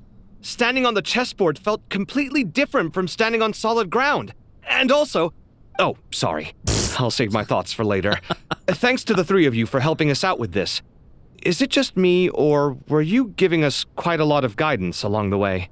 We made but a humble contribution. You lived up to our expectations. Bravo! Our aid was not given for naught. In addition to the existing functions, I'd like to ask you for another favor. Since Aaru's interference shield can cover the entirety of the mausoleum, it should be possible to extend its range even further. Perhaps you can find a way. So, building upon the existing functions to... I'm with you! Imagine for a moment. What would the ideal outcome look like if this function were compatible with the devices? I agree. This is the best solution possible. Please, everyone, we beg you to help us. Me, oh my! Well, since you ask so very nicely, I suppose... Goti? Croco? What do you say? Naturally. Time to go! Let's go find Nahida! What's up? There you are. Miss Nicole truly is an angel. She shows great wisdom in guiding others, and she has already sent word to Natlan on our behalf. She said that while the other members of the Hexen Circle are busy with important work, she is quite free, and she's more than willing to accompany the people of Sumeru for the entire journey. Oh, yes, Nicole, all right. Always super patient and loves to help everyone out. She's the best. She is. So kind and enthusiastic. Well, time for us to get going. Let's head out. Let's head to the border of Natlan. Unfortunately, we can't welcome Mavuika properly. But we'll do our best. No, it's just funny to me because we know that Mavuika's not really like... You know, she's not really into like fancy royal receptions and stuff, so it's just funny to me. But I suppose she is still an Archon, so that's why they were like, oh man, we have to give her a respectful welcome, but we can't right now. So here we go. We're gonna see a cameo from Mavuika. Please give it to us. Dude, look at the border. It had like a cyberpunk pattern, the barrier.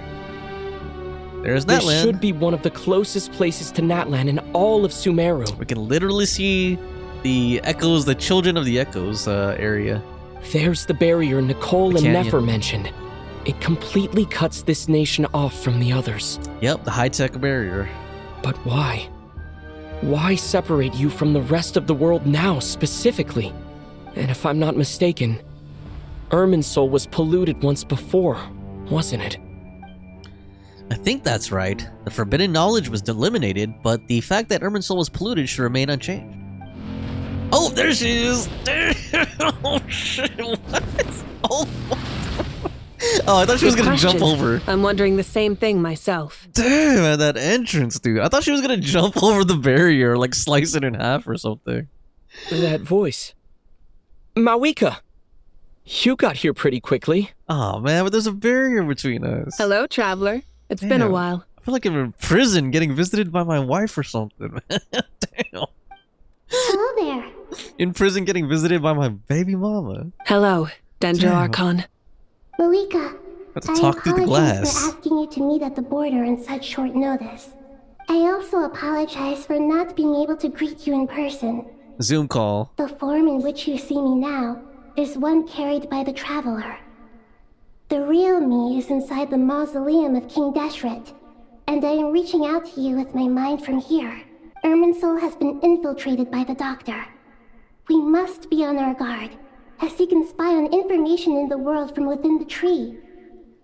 Fortunately, there is no record of the traveler in Irminsul, and you are still within Natlan's borders. We don't see the Archons talk to each other that much in this game. Like, now that I was thinking about that. My records will be preserved in the Night Kingdom, rather than the ley lines. As long as the Night Kingdom remains disconnected from the ley line cycle, the Doctor has no way of knowing my movements. I want to say we have during like some events, but not really like during like a main story type thing, if I'm remembering correctly. Exactly.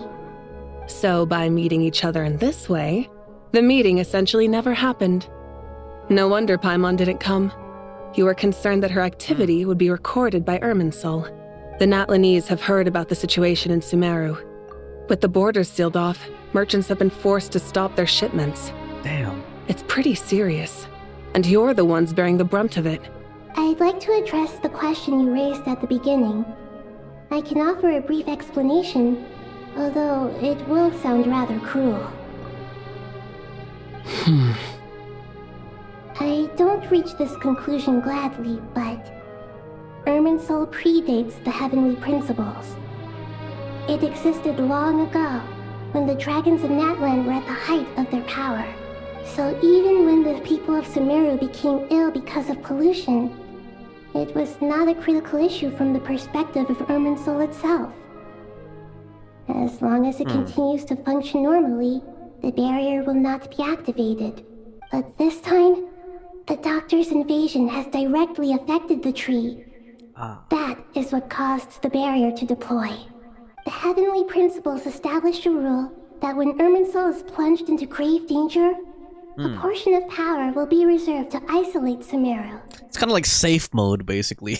That way, even if Sumeru is destroyed, the outside world at least has some time to catch its breath. Like when you have like a virus on your computer, you have to start it up in safe mode.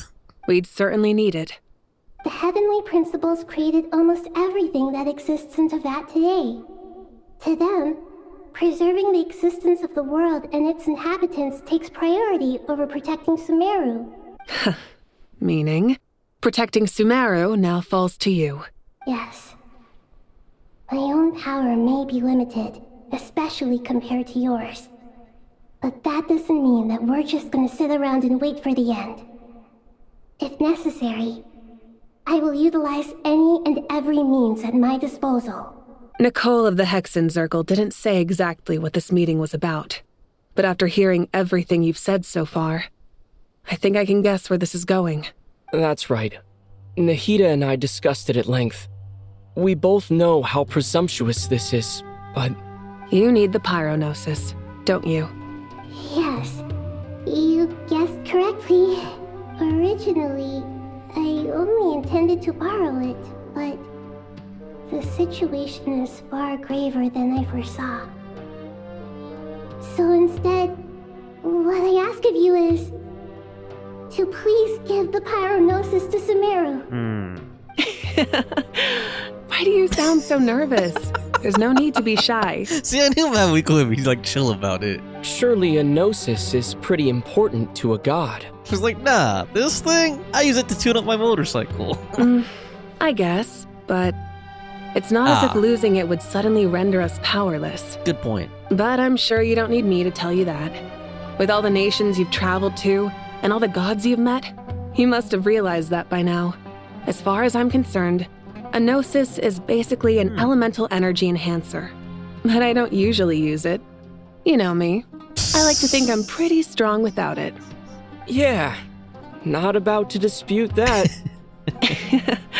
So you see, you don't need to sweat it. Here, take the Gnosis. Damn, that was really cool of her. Huh?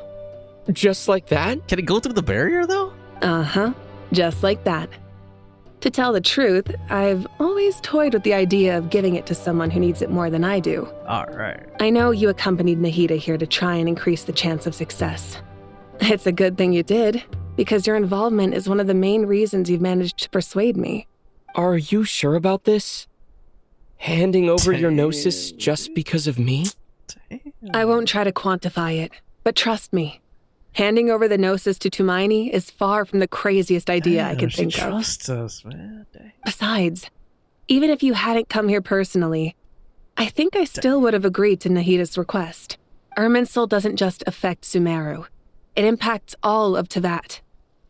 I know all too well how difficult it can be to protect the things you care about. So logically, morally, or however you want to cut it, nice. Helping you is the right thing to do. Damn, doing the right thing. You don't need to tell me the specifics of your plan. Where the Gnosis is involved, the tighter the secrecy, the higher your chances of success. Tighter the better. Mavuika, my heartfelt thanks go to you and the people of Natlan. Don't mention it. But now for the hard part. Yeah, how does she get it to us? How do I actually give it to you? I have an idea. Oh,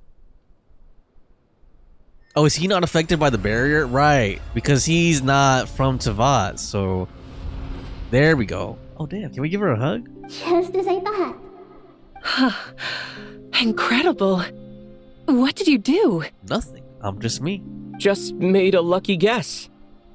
This seems to happen quite a lot. Things that apply to everyone else don't seem to apply to me. I figured the same might be true here. Rules for thee, not for me. Irminsul usually produces effects based on the records it holds. Ah, right. Since the Traveler is a descender, Irminsul contains no records Yep. of him, and thus has no way to impede him. Damn, dude, nothing can stop us, literally. Is that right?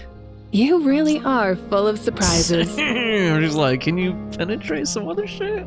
Catch. Oh! Whoa! Just throws it. Thank you, Mavuika. Thank you for trusting us with something so important. Please hug. All right. No need to get so formal. It's not like we're strangers. Besides, there's still one problem. You might be able to pass through the barrier, but I don't know about the Gnosis. Any other surprises for us, Traveler? Let me try something. Wow, he just swallows it. He puts it in his mouth and swallows it. I have the Gnosis in my hand. Oh, man. It feels strangely ordinary. Not particularly heavy, and yet this tiny thing symbolizes the mighty authority of a god. Like a drug smuggler, he's like, oh. I need to think hard about my memories of Pyro. Damn. My memories of journeying through Natlan. Damn. All those important experiences I've had. Dude, these are some cool... Dang, I like that right there. Look at that. The whole Natlan cast. That's cool. Okay, let's go. The Gnosis disappeared. Traveler, are you alright? Did it go inside me? I'm fine. The Gnosis disappeared into my body. Just like... phlogiston. Interesting. Maybe it resonates with you because you've mastered the power of phlogiston. You might not be recorded in the ley lines, but you're still our Tumini. Yup. Whew. Damn. Come on. Can we hug her before we go? Oh my gosh, damn. Too late. Amazing. I made it through, back through with the Gnosis. Please allow me to express my gratitude once again, Mavuika. Pleasure. Well, I've given you all the help I can. The rest is up to you. Good luck. Is Nahida gonna do the fist too? Like this? We won't let you down. Yeah, there we go. Damn, dude. Yeah. We aren't about to lose. He's doing it too. Damn, man. We should do it too. Oh boy. That was a cool meeting. I wish we could see the Archons talk to each other more. It'd be fun. Alright, Nahida. Traveler, Paimon, how are you feeling? Paimon's a teensy bit nervous, but only a teeny tiny bit. Seems like she's gotten way braver over the last few years, huh? Of course. After all the adventures you've had with the Traveler, I'm sure you've gained a lot of experience and grown as a person. I'm doing alright. What about you, Nahida? How are you holding up? With the negative effects of Irminsul, I am a bit like a piece of fruit that's been burrowed into by hungry insects and left to rot. I'd be lying if I said it was nothing. But please don't worry. We all know what we're getting into, and we've prepared as well as we can. I believe in everyone. I believe in you. And I believe in myself. Stoking the fire inside oneself is certainly one way to live, but knowing when to rely on one's companions is also a form of great wisdom. I've been quietly learning little things from everyone, like plucking tufts of fur from a sumpter beast. Me too. With the constant traveling, I'm always learning and growing. That's the journey of life. I think there's someone else here who would share that sentiment. Hat guy. Don't worry about what I think. I was just passing by and happened to overhear your conversation. What are you talking about, Hat Guy? This is the top floor. No one passes by the top floor. Says who? You can fly just like I can. I would have thought it makes sense to you of all people. I don't know why, but I feel a little more relaxed now. It shows that you feel comfortable laying down your burdens in our presence. It means that Sumeru is a place you can trust, where you know we have your back. And we feel exactly the same way around you. That's what it means to be friends. Really? Alright. Feel free to mingle if you'd like some time to catch up with people. Just remember to get a good night's sleep when you're done.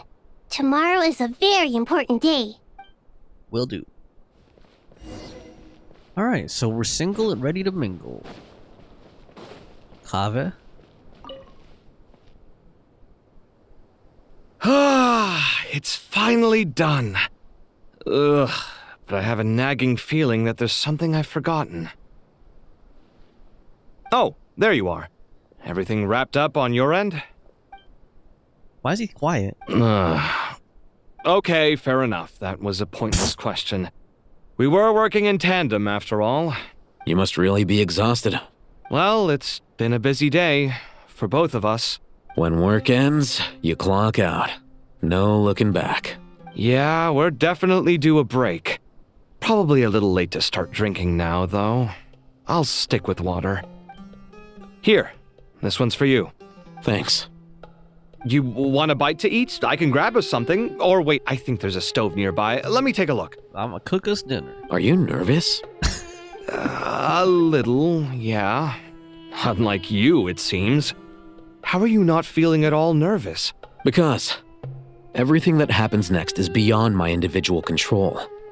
I don't worry about things I cannot influence. Surrender to fate, man. What do you mean, cannot influence? You're the one who came up with half of the strategies we ended up using. There's only so much I can do. I was only doing my duty.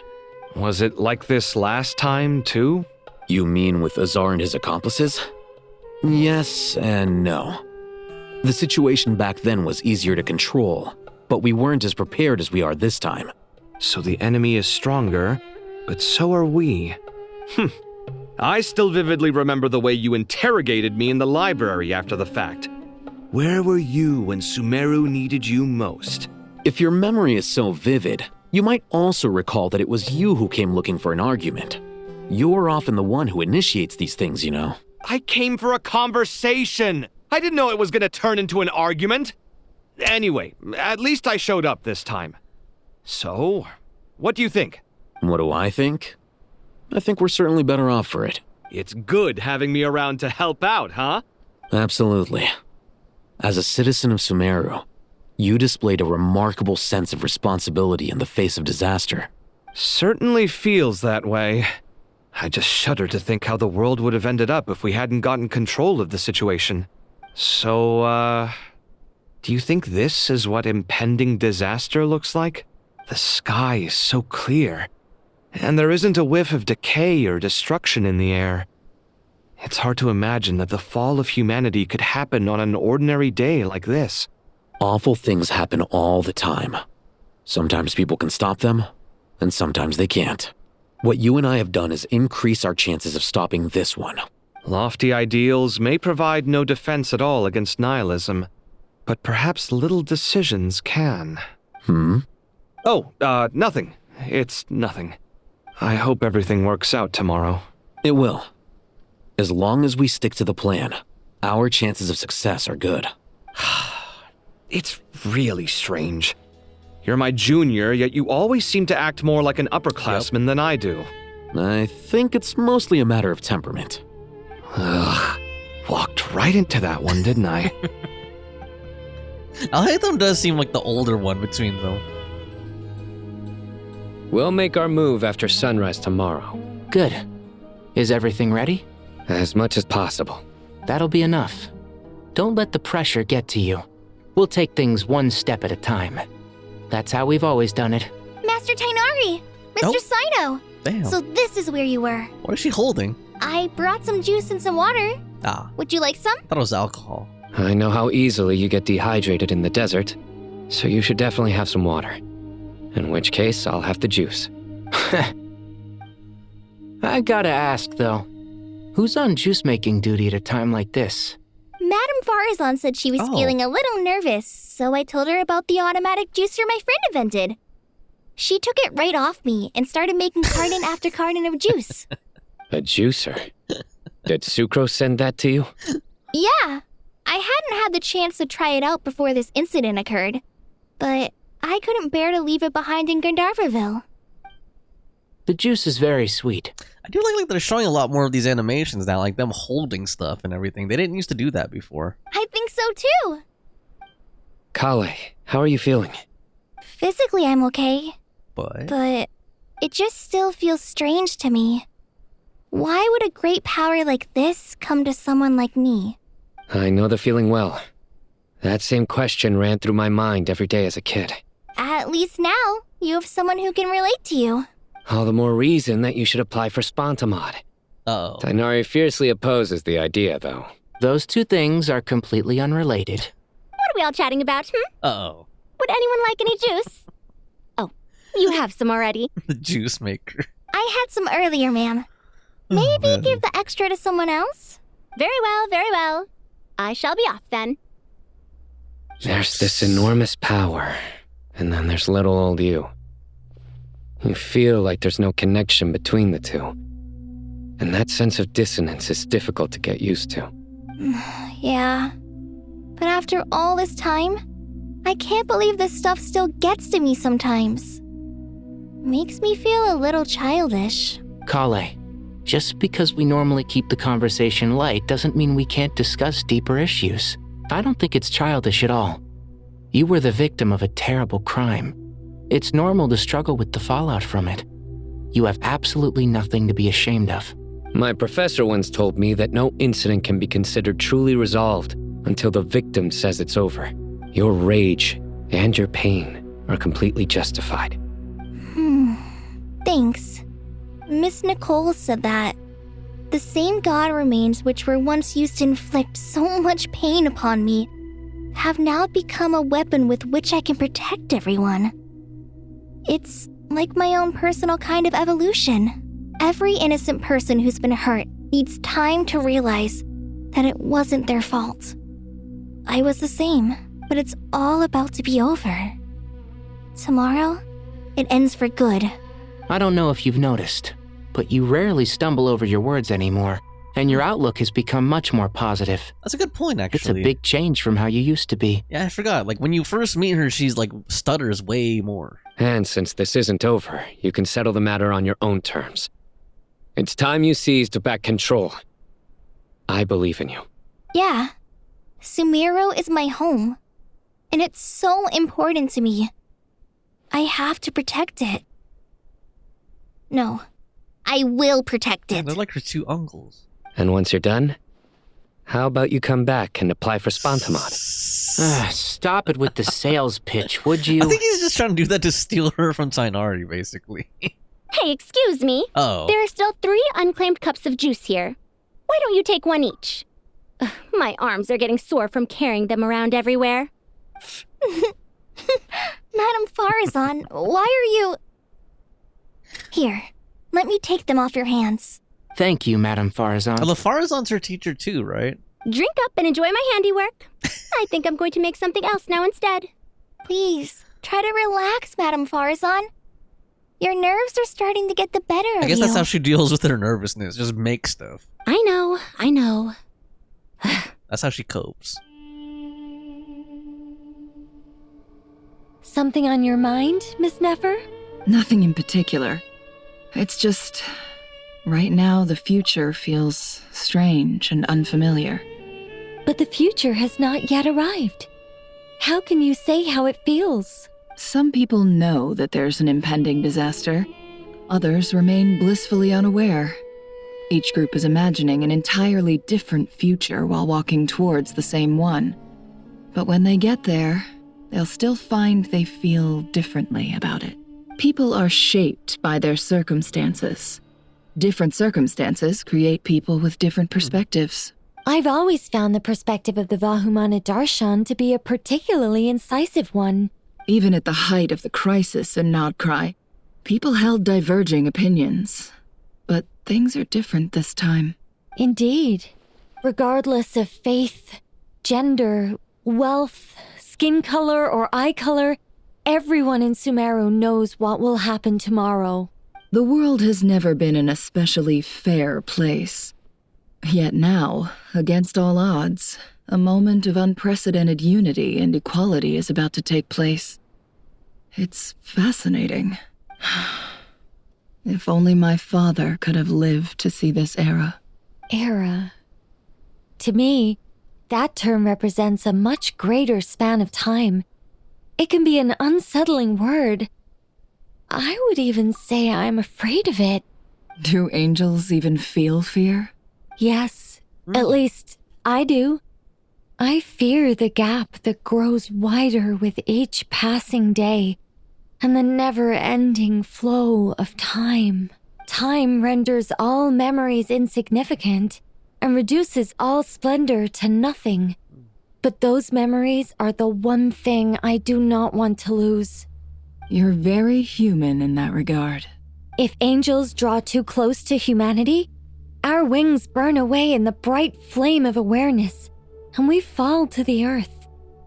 After spending so long among humans, I have lost much of my former glory. Maybe that's a good thing. You're more human than some humans are. I've been talking to Collei a lot in recent days. We seem to be in completely opposite situations. I suppose that makes us good case studies for comparison. Case studies for who? Myself, I suppose. After comparing the two of us, I suddenly discovered that I desired more than before. It was a gentle, pleasant sensation. Just as most people pursue glory and miracles, I too am pursuing miracles of my own, guiding humans to make the miracles in their hearts a reality. That is my miracle. It doesn't sound so bad, does it? Okay. So we've got Hypatia. Isn't she the first person we met? The one who was like tripping out when we got to Sumeru? Like on those drugs or whatever, the mushrooms? Look at the time. I should head back. I'm so sorry.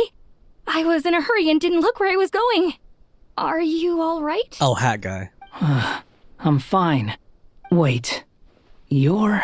Have we met? Not exactly. I think we may have crossed paths by the house of Dana before. Oh. You're Hat Guy! From Vahumana, right? You recognize me? The clue's in the name. Mr. Hat Guy. Fair point. It's getting pretty late. What's keeping you up? I could ask you the same question. If I'm not mistaken, all the workload for the Ratawa Histarshan wrapped up a good while ago. Well, I have something of a background in Satyavada life, so I was helping the Dendro Archon make some preparations. But I must have lost track of time. Did you find the experience enlightening at all? Honestly, it was tedious and uneventful at first. But eventually, I think I did sense some profound truths. But they also brought a lot of suffering with them. I was told that I even shed tears while I was meditating, though I have no idea why. Sorry. I hope I'm not scaring you. Not at all. It just proves you're very accomplished in your research. Good night. I wish you all the best for tomorrow. Thank you, sir. You too. That was kind of a bland scene, but hey. Alright, here we go. Dia and Candace. Sitting on the ledge. Too bad we've got a fight tomorrow. I could really do with a stiff drink. Oh, there's juice. Let us pray instead. Prayer. How nostalgic. Dory. Lord Sangama Bay. Came to get some fresh air too, did ya? That's right. Actually, I was hoping I might run into you, Dia. I wanted to let you know that I've stocked up on that perfume you said you were so fond of. No, really? I'll take 2. Any chance of a friends and family discount? I knew you'd ask that. And I'm afraid to say that. Surprise! It's free of charge. That's very generous of you, Lord Sangama Bay. Does this mean you've made a fortune in Nodcry? Nope. Turns out it's not that easy to turn a profit there. I even ran some assorted losses. But anyway, that has nothing to do with why I wanted to give you and Dia a small gift. remember that merchant caravan you two rescued in the desert last month? That was transporting my goods! No way! I had no idea that was your shipment. Explains the, eclectic mix of goods, though. Lord Sangama Bey's investment in the desert and generous stockpiling of goods has helped many people over the years. The shelters you funded especially have made life a little easier for the children and the elderly. Wait, how did you know about that? Oh, I see. Nefer told you, didn't she? That pesky lady. Aren't intel brokers at least supposed to charge for divulging people's secrets? She and Candace go way back. It's normal for close friends to share things you wouldn't tell to everyone else. Sure, but why did they have to be things about me? That's how Nefer shows that she cares. She wishes for all of us to know what a generous person you truly are. Dude, Dory's head looks freaking huge, like so close to theirs. It must be hard trying to make a living far away from home. Just because we can tell what kind of person you are doesn't mean everyone else can. Well, maybe her intentions were partly good, but I don't think that's the full story. I'm sure she enjoyed knowing how much it would annoy me. Sorry, I'm just amused by you, Nefer's got a mean streak. how big Dory's head is compared to them. Definitely with you on that. Oh man, I always knew the shorter characters have bigger heads, but still, it just looks humongous here. Does praying help you stay calm? Probably the hat, too. Defending one's home is a just cause. My heart is filled with a mix of anger and hope. Anger. You know, being able to get angry is a good thing. It shows that you're in touch with the real world, and that you have the passion to pursue something you believe in. It's not always bad, I agree. Junior Zod. Oh, my lady? What are you doing out here? Just taking a walk to clear my head, and look where I ended up. Were you praying just now? Yes, Miss Dunyarzad. Would you like to join us? Come on, it's fine. She won't mind who you pray to. Oh, then sure. I remember you, Miss Dunyarzad. You visited my shop before. If I recall correctly, the god you worship is the Dendro Archon, correct? That's right. She is such a gentle and kind god. But to me, she is more than just a god I worship. I see her more as a friend. And so do many others. She's not some almighty god who reigns on high, but a genuine friend. Agreed. She's a wise teacher and a good friend. I spoke with several people during the evacuation. Everyone's aware that tomorrow's battle is one that ordinary people can join too. A battle to fight for our friends and our homeland. Oh, it makes me glad. I can finally do something for those who protected me. You've grown so much since we first met. Oh, a compliment? Ooh, more please. Thank you. My lady, you've always been a remarkably strong and ambitious person. It's indisputable. And that's not just a compliment. It's a statement of fact. What are you praying for? Our beliefs may not be entirely the same, but we both wish for the same thing. I pray that everyone will rise to the challenges ahead and return safe and sound. I pray for the safe return of all my companions. Let's go ahead and rest for the night. Time to go! Let's meet the others at the mausoleum of King Deshret.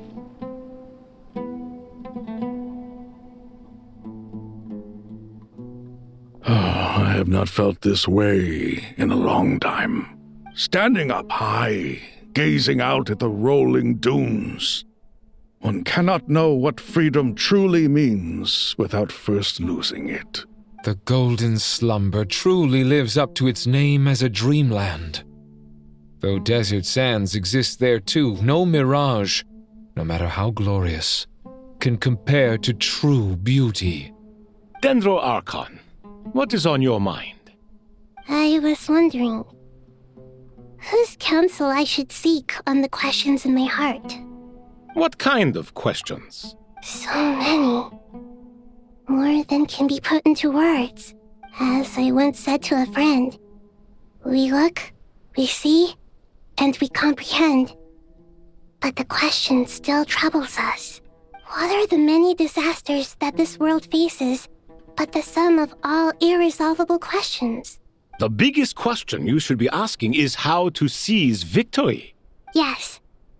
Although, I would express it differently. I must not fail. And so the question I am most curious about now is whether the path to victory will be an arduous one. What we declare to be a young sapling, we may, in fact, find to be a towering tree, if we would only cast aside our ignorance and look beyond the veil of time to see her true form. Nahida! We're here! Just in time. My preparations are almost complete. Ready when you are. We're here too. Miss Nicole! Miss Nicole! You run so fast! She wasn't even running. I thought I'd get a lot of exercise as a forest ranger, but I can barely keep up with you. She is an angel. Sorry, I got a little carried away. Lesser Lord Kusanali, the equipment is ready, and the modifications to Aaru are all complete. As discussed during our meeting, Accessing Irminsul via the Akasha is no longer feasible at this stage.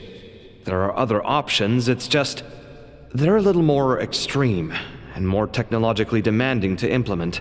Maybe you should take it from here. The architecture and functionality of the Akasha terminals overlap considerably with Aaru. There is reasonable evidence to suggest that one was developed based on the other, or that they both utilize technology of the same origin. As long as the transplant and merge operation succeeds, Aaru should theoretically work on a scale greater than the Akasha and approximately equal to Irminsul. It will become the largest active computing device in all of Teyvat. A system this powerful is capable of a lot of different things. In the past, the Akasha was primarily used for one-way information transmission, but I suspect it could also serve as a central bridging hub. In the pursuit of greater knowledge, some scholars have attempted to connect their consciousness to Irminsul through the use of terminals, incense, and meditation. Correct. In academic language, scholars who reach that stage are said to have entered Satyavada life. Hypatia has performed this practice many times in the past, and she was once under my care for a period of time. Right. And this at least proves that there is a zone within Irminsul that can be connected to. That's right. Providing wisdom to the people is one of the very reasons for Irminsul's existence. I think I understand where you're going. Please, continue. In that case, I'll skip to the conclusion then. We need to further modify Aaru, merge it with the Akasha, manufacture terminals, and distribute them to every single person we can reach. Every person? Even the desert folk? Yes, everyone. I've already calculated the amount of raw materials we need. So you mean we're going to get new Akasha terminals? Yes, but this time the people of Sumeru won't be using them to acquire knowledge, just to connect to Irminsul. That's the key. When we evacuated the city, we brought all the important assets from the House of Dana, in case we ended up needing them.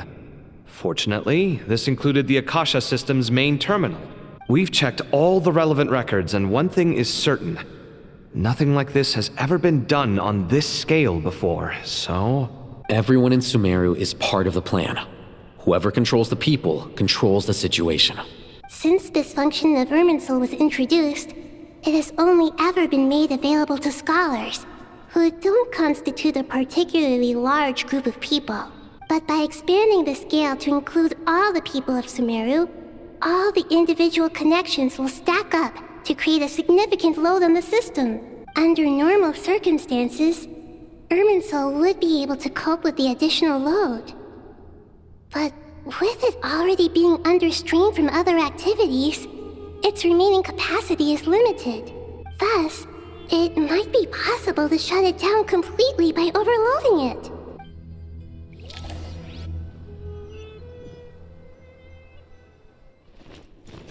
Alright, here we go. Cutscene, finally.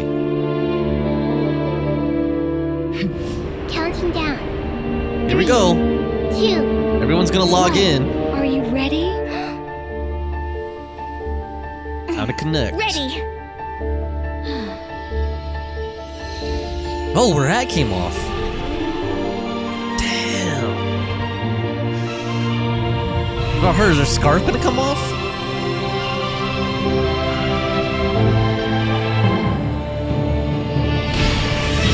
Whoa. Whoa. Okay, so all... Wow. Damn. It really did become a massive computer, basically. Damn, look at that.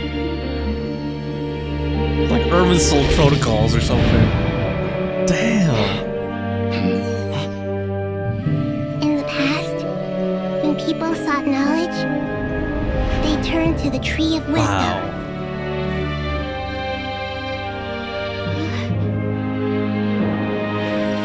Today, we use it to save Sumeru and the whole world. These boughs that nurtured learning must not become tools for destroying the world.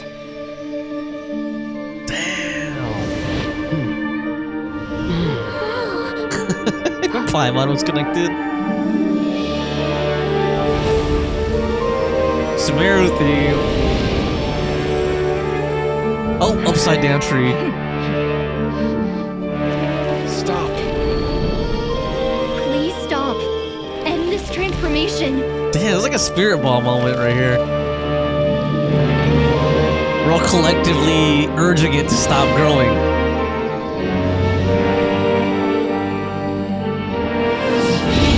Damn, dude.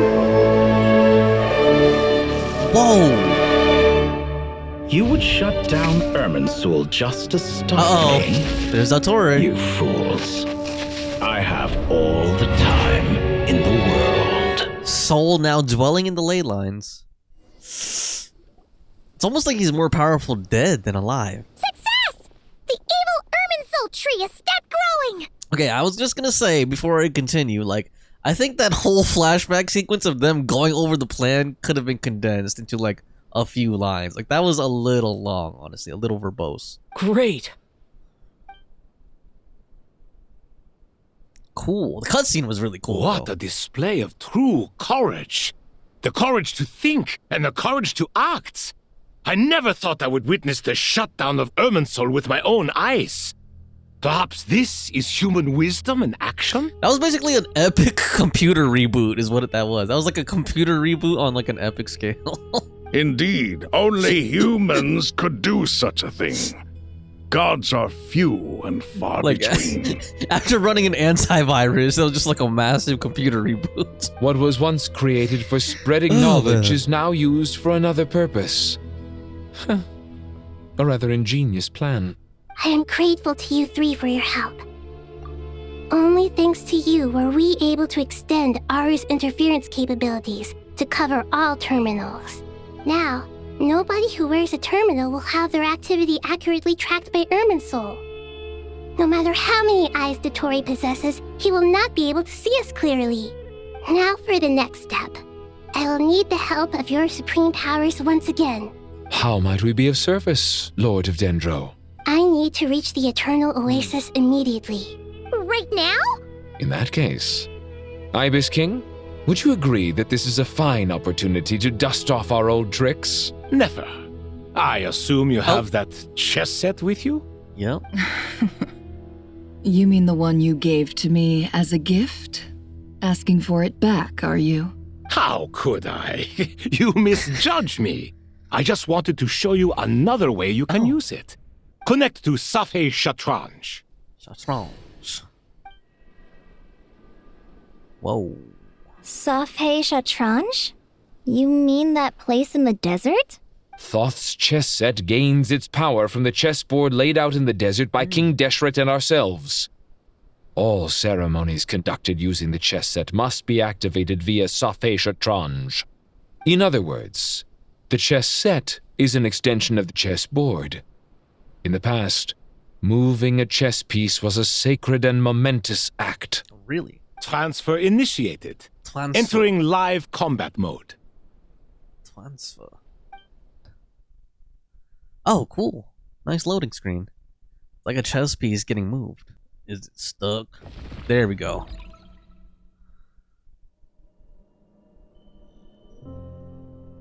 Pantalone. We haven't heard a single word from our spy in the desert. I'm afraid he might have been captured. I like this music. Never mind. But we spent years turning him. And a lot of Mora. Nothing comes for free in this world. But man, that's good. The loss is not without its purpose. For a small price, we have wasted a precious amount of the limited time they have. Quite a bargain, if you ask me. It's a very menacing theme.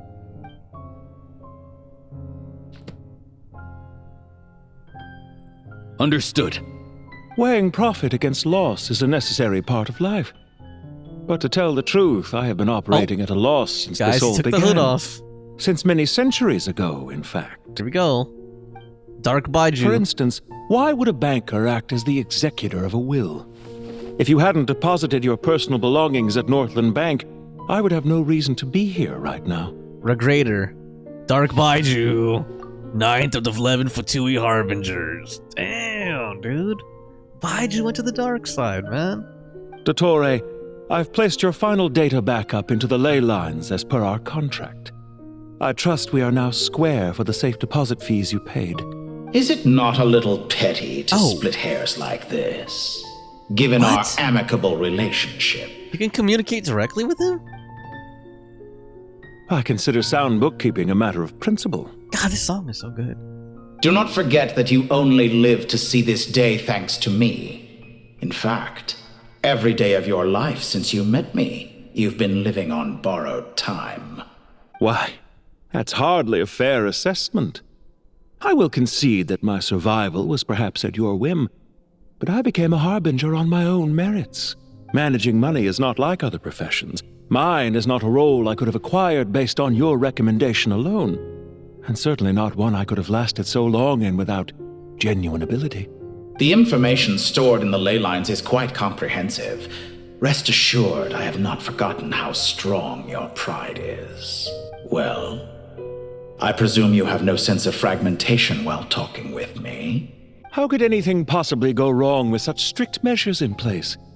The remainder of your soul was split in two, with one half sent to Nodcry and the other stored in the most secure vault of the Northland Bank. Though I must say your disdain for the other segments is quite amusing. Zandik is you, and you are Zandik. Zandik created the segments, yet you, a segment yourself, reject him. A segment? That is, Zandik, created segments of various ages in his later years. To achieve this, he had to freeze time and part with a portion of his soul. But as constructive as it sounds, it erases my uniqueness. If each segment is equally me, then by the same token, none of them are truly me. A soul living forever in the past inevitably holds different views than he did in his later years. The same thing that completes me also restricts me. You too might ask yourself which stage of your life you want to be preserved at. The day your business failed? Or the day you were framed by a gang and sold off to a medical lab as a test subject? So that's what happened with them. We needn't dredge up the past. This undesirable plan was eventually scrapped. Lesser Lord Kusanali was quite right. I needed an opportunity to eliminate myself. And after that, I concluded that there was no more effective plan than directly splitting the soul. Once the soul is transferred out, you will find that creating a physical body is far simpler than creating a puppet. The other half of your soul suffered a crushing defeat in Nodcry, you know. And yet in the process, I obtained the information I always wanted, did I not? Because now we finally know where the best testing ground truly lies. I once thought your ultimate goal was to ascend to godhood. But as it turns out, that was merely one of your experiments. Experiments take many forms. Most people are too eager for success, too fixated on the end goal. They forget that the experimental process itself is just as important. A suspiciously vacant seat, a new face. I trust you can put two and two together. The reason it doesn't exist is because someone tampered with the record. What can I say? After all your efforts, you really did uncover the world's secrets. So, is the new world you promised a lie? No, it never was. I am glad to be able to control Irminsul from within. Now I shall attempt to create a new world inside the existing one. Almost everyone faces the prospect of death, but not a single person has ever been able to experiment unrestrained in the afterlife through sheer force of will. I am the only one to have overcome this enormous challenge.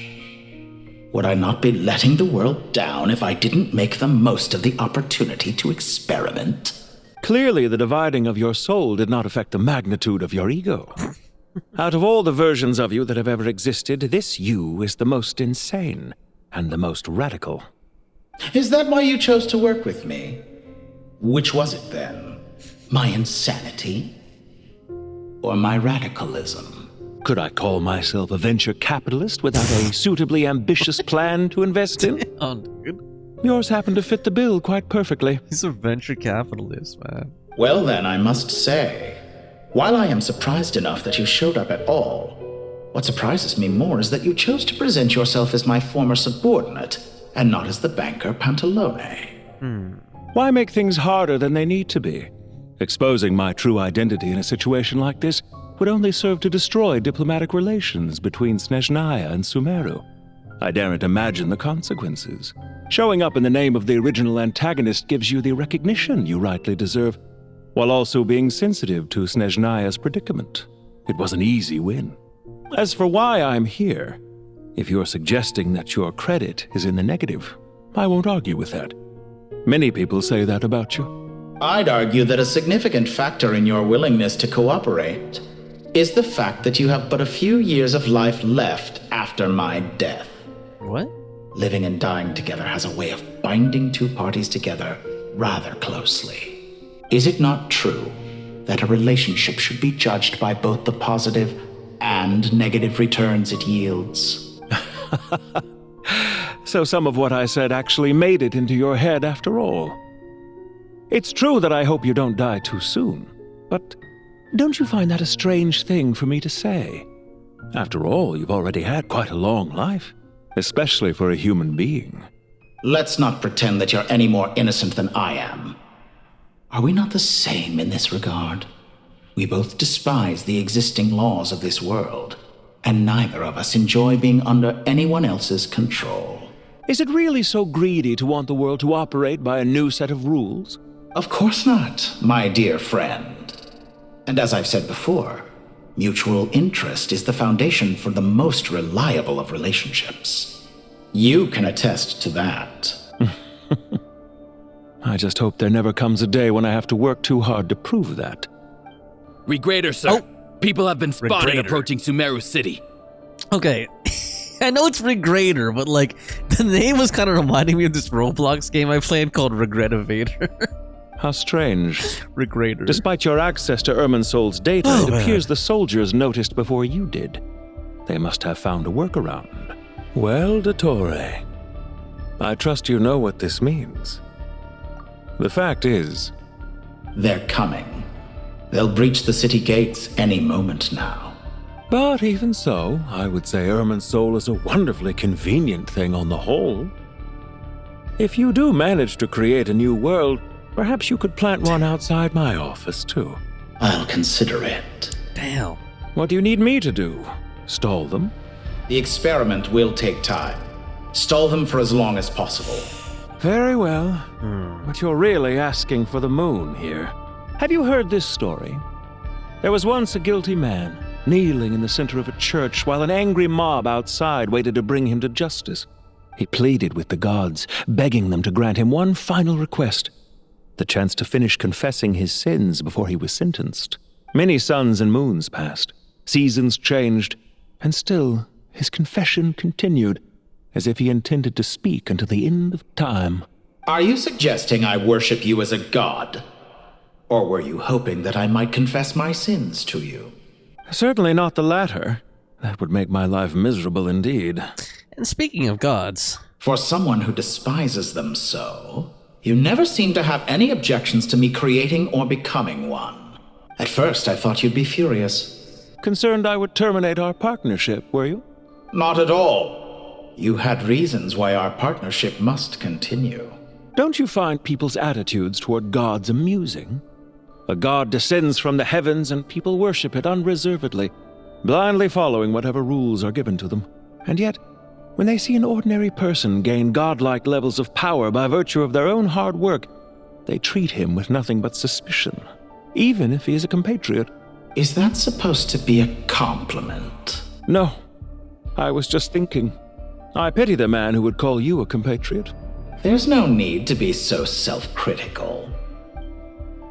This is interesting because usually these questioning parts we do as the Traveler, not as a different character, especially not a villain, quote unquote. About your recent situation. I know it's a little late in the day to be asking this, but how have you been keeping? I'm flattered that you would take the time out of your busy schedule to consider my well-being, Doctor. The part of your soul that went to Nodcry caused quite a stir, sending our organization back to the drawing board on numerous fronts. It was quite a headache for everyone involved. Dear me. I must have caused you no end of trouble. I do like the color scheme of this version of Dottore. It really fits for his current predicament. You certainly did. I had the rare honor of being summoned before the Tsaritsa with Pulcinella to answer for myself. A terrifying ordeal. Don't worry, I pulled through. At most, it's a public relations nightmare. I made sure of that. Now I'm curious. How did you explain yourself? Oh, it was quite simple. I just pinned the blame on someone who wasn't there to defend himself. I could hardly be expected to defy the demands of someone as insistent as the Second Harbinger, now could I? How you slander me. You know full well that I am perfectly amenable to reason. There's no question that you are partly to blame for the ruin of my reputation over the years. Also, the red-blue color scheme, it kind of reminds me of Gil, the boss of Street Fighter Third Strike, a little bit. Now then, about your plans for the future. Do you have anything lined up for when this is all over? And speaking of colors, it's also interesting because red and blue make purple, and his color scheme is really purplish. Hard to say. Well, and it literally is purple, not purplish. Field work always takes quite a toll on me, as you know. Once I'm back at Snezhnaya, I'll start with a well-earned cigarette. That's all he wants is a cigarette? Why are you so eager to ruin your lungs after I went to the trouble of replacing them for you? He has bionic lungs? If you have an issue with it, feel free to try to stop me. Alright, and now then. What's on your mind? The limits of humanity. It's a pity. Despite running countless calculations, I find there is simply no way to reduce any further the amount of one's soul required to sustain an individual. It's rare to hear you admit to being unable to achieve something. I beg to differ. For instance, as I've told you before, the original me was prone to motion sickness and couldn't make long train rides. Ah, yes, of course. One of the reasons you often sent yourself out on errands. What are you thinking about now? A new experiment.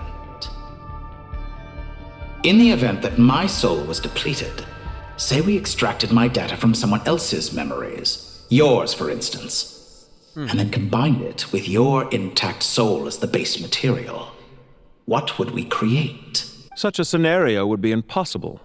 Oh? As long as your current soul survives, there will be no need to create a new individual. Don't forget, you were the one who approved of the present situation wherein only one Dottore remains. And if you ceased to exist, who would be capable of performing this experiment?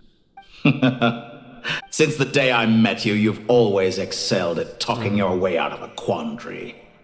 Was he suggesting a fusion between them? Also, I like this, how they did this questioning, because they're not repeating the same line every single time you finish one thread. See you. Which is what they did in the past. Isn't it a little too early to be saying goodbye? Not that I wish to keep you from your business, of course. Oh? Very well.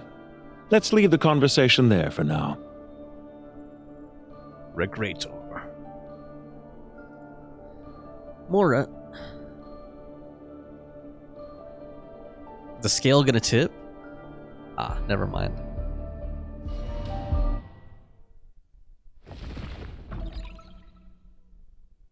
Oh! Here we are at the gates. The power of King Deshret's 7 pillars is truly remarkable. With just a chessboard, you can move an entire unit across the material plane. Yeah, sets us up for a much easier fight. Really makes my day.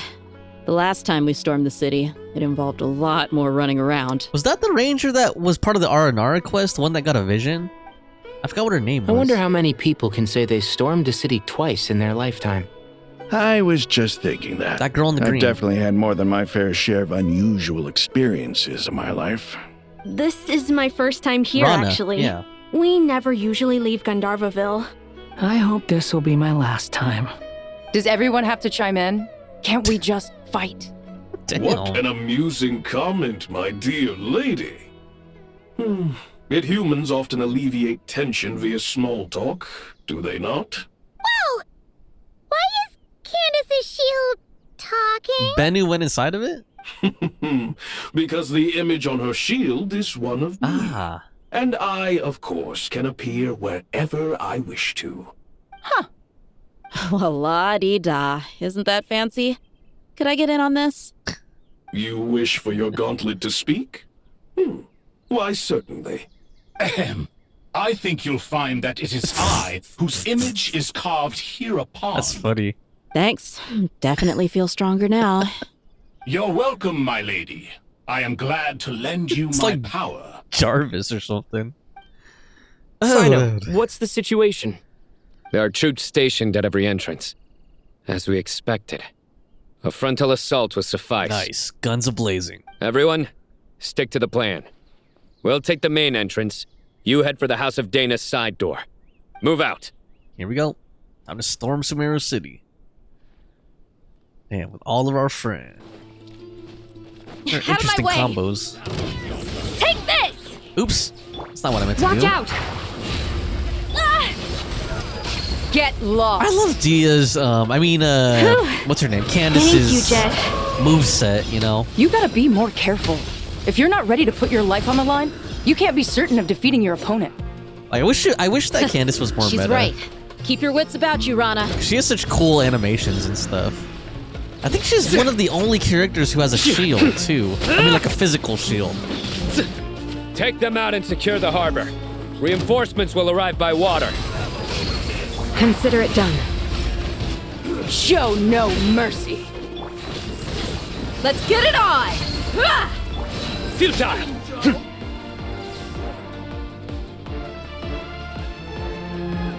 Nice.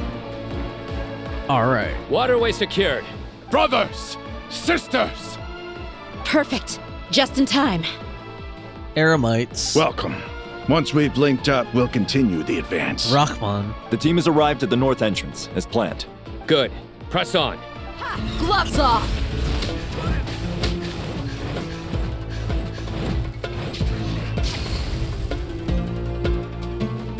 Alright, let's keep going.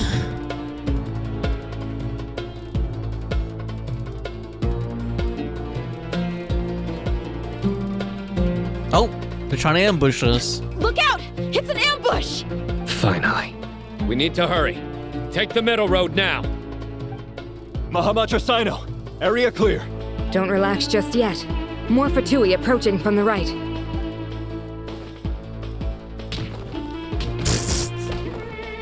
Irminsul cannot track our movements. If necessary, we could split up. Don't worry. We'll wipe them all out. As you can see, our people came raring to go. Good, good. How are things with the Traveler? Can Tainari keep him safe? Don't underestimate Tainari just because he's a forest watcher. He can handle it. All right. You know that's not what I meant. It really bothers me still that her mouth isn't moving, dude. Like, even those other NPCs had moving mouths. Sino and the reinforcements have drawn the Fatui's fire away. It's our turn. Alright, here we go. By using a cluster leaf of cultivation, we can pass through certain terrain silently. Let's do it. Good luck with that. We'll just fly up there. Huh? Oh, yeah. Paimon forgot she could fly. Ready? Ready. How can she forget? She's literally flying 24/7. Well, except when she sleeps. Oh my gosh. shroud. Oh, enemies. Here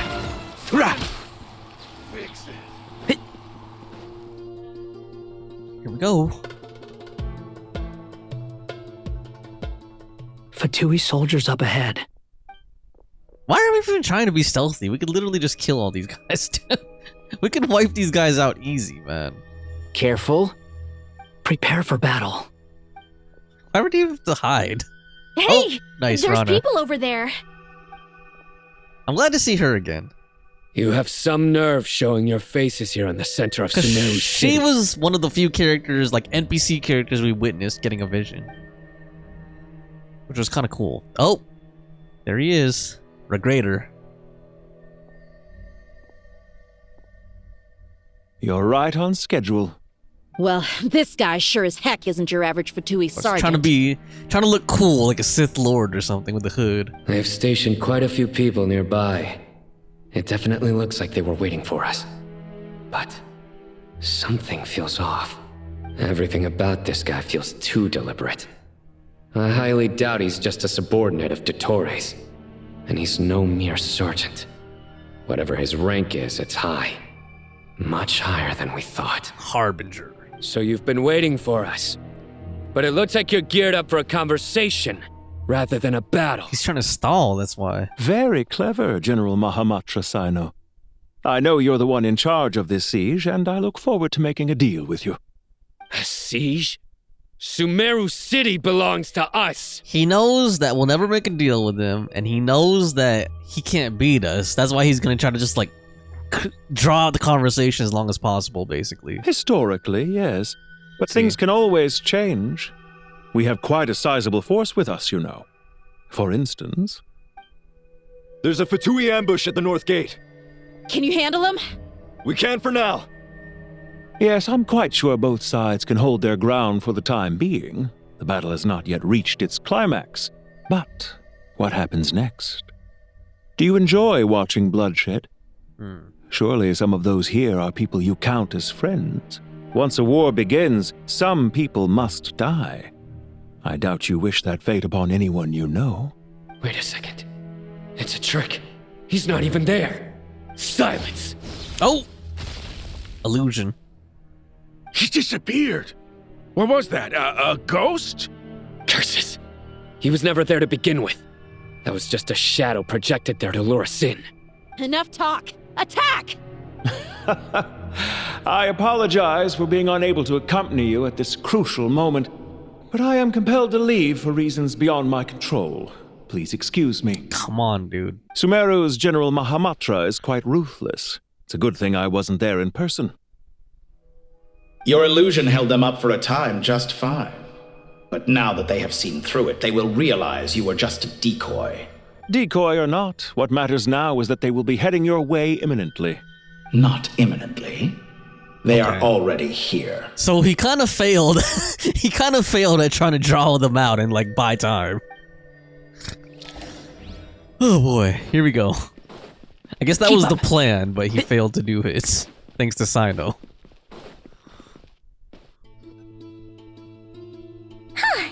We made it! This is far enough. Tainari, you go help Sino. Don't worry about us. We'll manage from here. Are you sure you don't need me to stand guard? No need. Once the connection is established, we'll disappear from the sanctuary of Surasthana. Go help the others. All right. Goodbye for now, then. Please tread carefully.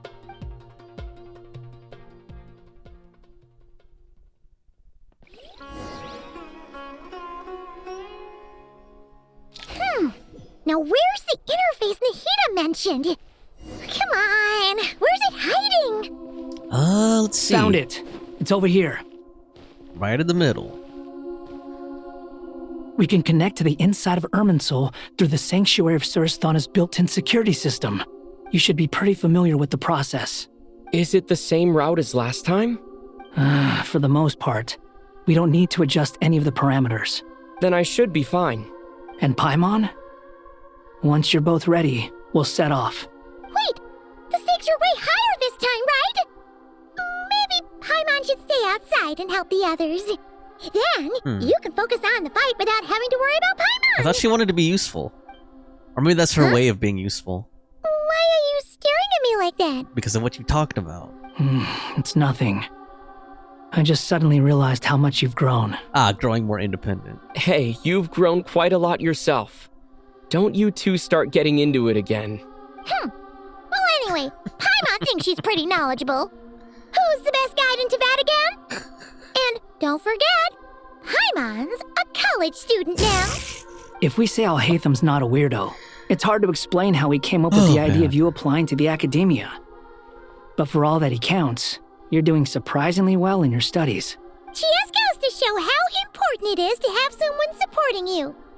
And Paimon's not the only one. Let's not forget that you only became a student because of Nahida's personal recommendation. That's fair. I have learned a lot in Sumeru. Oh yeah. Did you ever come up with that ugly nickname you promised me? What? No way! We're friends now! Paimon gave up on giving you one ages ago. Anyway, isn't Hat Guy enough of a nickname for you? Why are we doing this right now? Come on, let's get moving, dude. Fine. Suit yourself. We need to go. Yes. Paimon, if you're staying, look after yourself. Will do. Paimon's gonna link up with Tainari and Sino. You guys are the ones who need to be careful. We will be. Bye for now. Alright.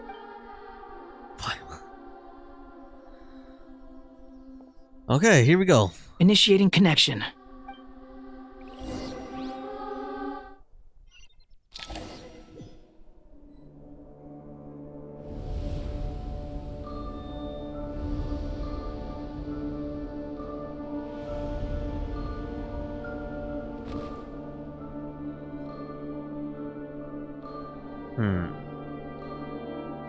Wow. Well, here we are again. Come to think of it, I still don't even know where we're going. Thanks to our terminals, it should be impossible for Irminsul to read. I can... Don't tell me. Only you need to know. That way, whatever happens to me next, it won't affect your progress. Listen to me. Your safety is just as important as mine. Don't even think about sacrificing yourself for the greater good. We came here together. All right, if you insist. I won't argue with you. Okay, thank you. I was like, are they gonna have another long, pointless conversation right here? This is a cool looking area, by the way. It's like we're inside a computer or something, you know? Or inside, like, cyberspace, this place I should looks say. so different from how I remember. It's unrecognizable. It's a complete mess. Like someone's turned the place upside down. Must be Dottore's doing. Either he's searching for some information he needs, or... It's still changing. He has to know we've entered Irminsul. But luckily for us, he can't pinpoint our location. Be on your guard. Don't let him find us. The red parts have probably been corrupted by Dottore's power. Don't touch them, or you might alert him. Right as he says that, I walk on one of the red parts. At least it doesn't give you like a game over screen and then force you to like reload and go over like conversations again. It just like goes to black and then respawns you, so that's good. Okay. So avoid those. There's like lava. He's looking for us. The red Tread parts. carefully. That wall could be a problem. Fortunately, it looks breakable. Give it a shot. I don't know why it took me so long to realize I had... Dude, I must be tired. Squall and Fury. I don't know why it took me so long to realize I had Wanderer and I could just fly across here. Holy crap, guys. I must be tired. I've been doing this for... What time is it? Like 8 hours now, guys. I honestly didn't even realize I had Wanderer in my party. And I tried that like 20 times with Traveler. That was crazy. That's what happens when you try to do 2 acts in one day. No. There we go. The same old trick again? Are you kidding me? Let's handle it just like we did before. This cheap trick isn't gonna stop us. I'm just gonna shut up and try to finish this as soon as possible. I'm just gonna say this is irritating me. Oh no, it's a trap. Is that why he was using the same trick over and over again? To get us to lower our guard? Come on.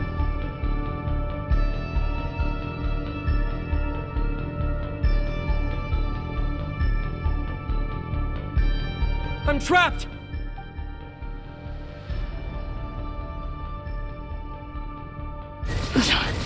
Why won't this thing budge? Hello? Hello? Can you hear me? Nicole. Nicole, is that you? Yes, it's me. I'm monitoring your progress from inside the Eternal Oasis, and I have to say, this terminal is simply marvelous. It makes tracking you so much easier.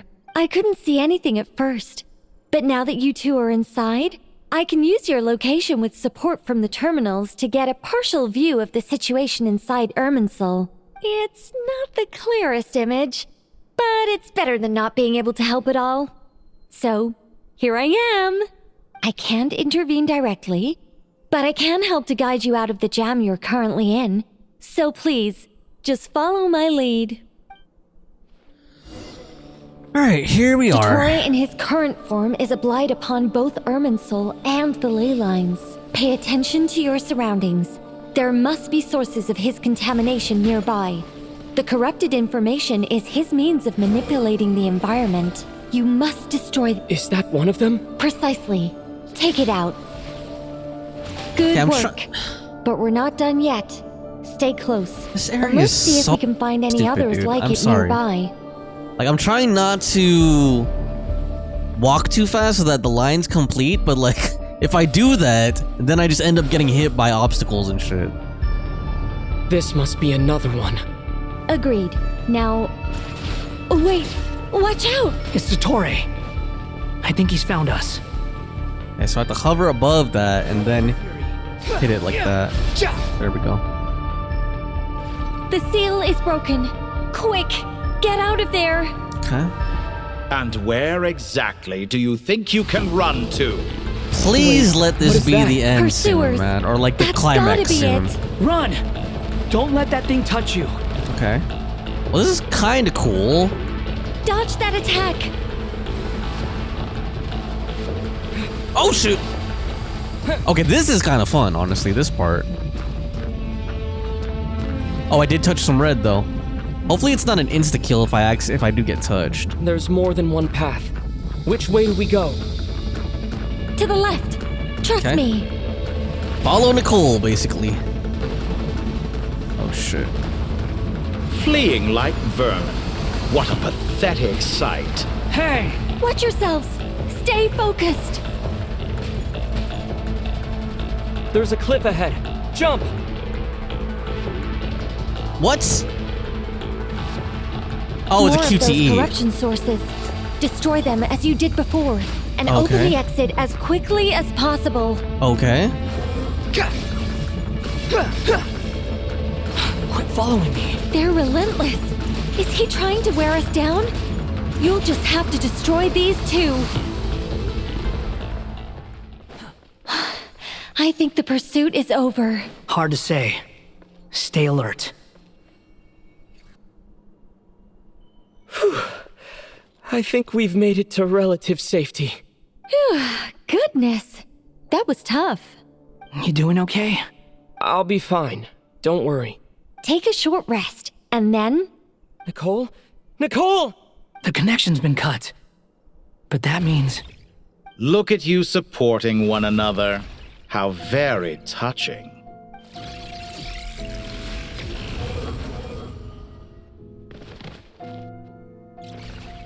Dottore! Took you long enough to find us. You're more useless than I thought. Oh, really? I think I deserve a little more credit for my methods than that. Rather than hunting you down, I chose to let you roam free. Exalted master of the heretical path, Il Dottore. Yeah, this version of him, it looks a lot more menacing. I indulged your presumption that I was unable to track your movements. Played along with your clever little plan. Fleeing is for animals, but I rather enjoy watching you flee. Some things lose the will to run altogether as soon as you put them in a cage. It feels like an ascended form of him or something. If that's true, then why did you come looking for us? Because I wanted to observe you up close, of course. Don't misunderstand me, I'm not here for a fight. Is it so unusual that I wish to greet my old acquaintances in person? After all, it's been a while. Scaramouche. He remembers. No, that can't be it. It's impossible. Why are you so afraid? I have done nothing unprecedented in discovering the truth. Nor did I go to any great lengths to uncover your story. You made a bold series of moves in deciding to erase yourself. And with the power of this great chronicling device called Irminsul, you were able to achieve something quite remarkable. Once most people form an opinion about someone, it tends to imprison their mind. Yet you managed to erase every trace of your existence. A novel take on death indeed. However, this meant that you stood out to me all the more when I saw you in Nodcry. I didn't even have to go looking for you. Just the sight of you was enough for me to intuit the truth. For someone in my position, connecting the dots was a trivial affair. It would have been more surprising if I hadn't managed to piece it together. You seem very pleased with yourself for figuring it out. I'm sure you'd even be more delighted to learn the full extent of your crimes. That would hardly be necessary. Besides, isn't there something that concerns you more right now? Something that fills you with dread? Let me put your mind at ease. I have no intention whatsoever of restoring any of the records you deleted. So that's what Hat Guy's worried about. It would be exceptionally difficult. But more to the point, I doubt that the prospect of losing your current life is all that frightening to you. Because in your case, the cruelest twist of fate is that you'll never again have the chance to make up for any of your mistakes. The family that he killed. Isn't it? Oh, was it the old version of him for a second? I thought it was like the old, the Wanderer, the old Fatui version of him. For like a flash minute, for like a flash second, like a few frames. It looked like it. Okay, defeat the opponent. Finally, a battle.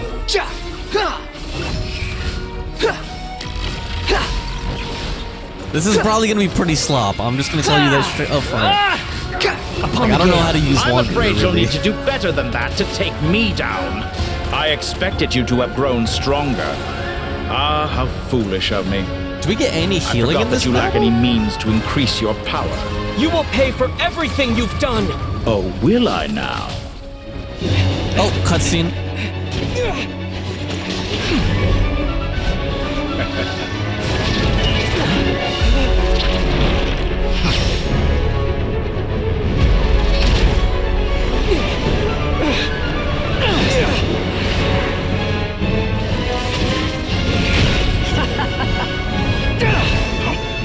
Does the prospect of death amuse you? I could ask you the same question! I'll distract Dottore. You focus on the mission. Got it!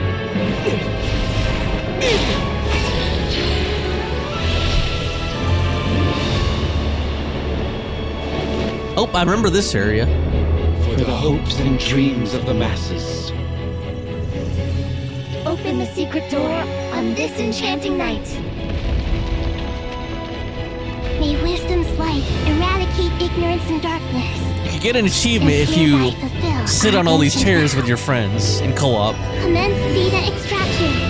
Cool. There we go.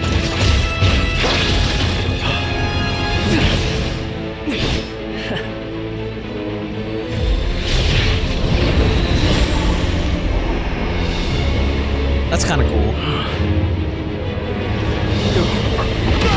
There we go.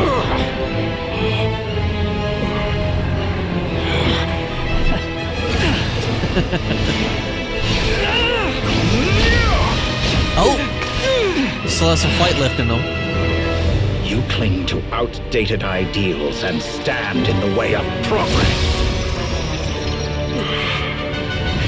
You will pay for interfering with the grandest experiment of all Random comment, but those orange cubes remind me of the Chaos Cubes in Fortnite. Nice, Nahida blocked it. And she's just like, boop, presses it. good timing. Damn, is she gonna help us now? As clever as you are, you fail to understand wisdom. Wisdom takes many forms, but the path you have chosen eschews them all. Huh.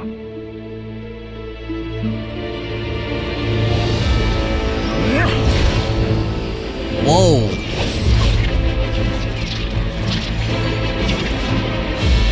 It's like missiles.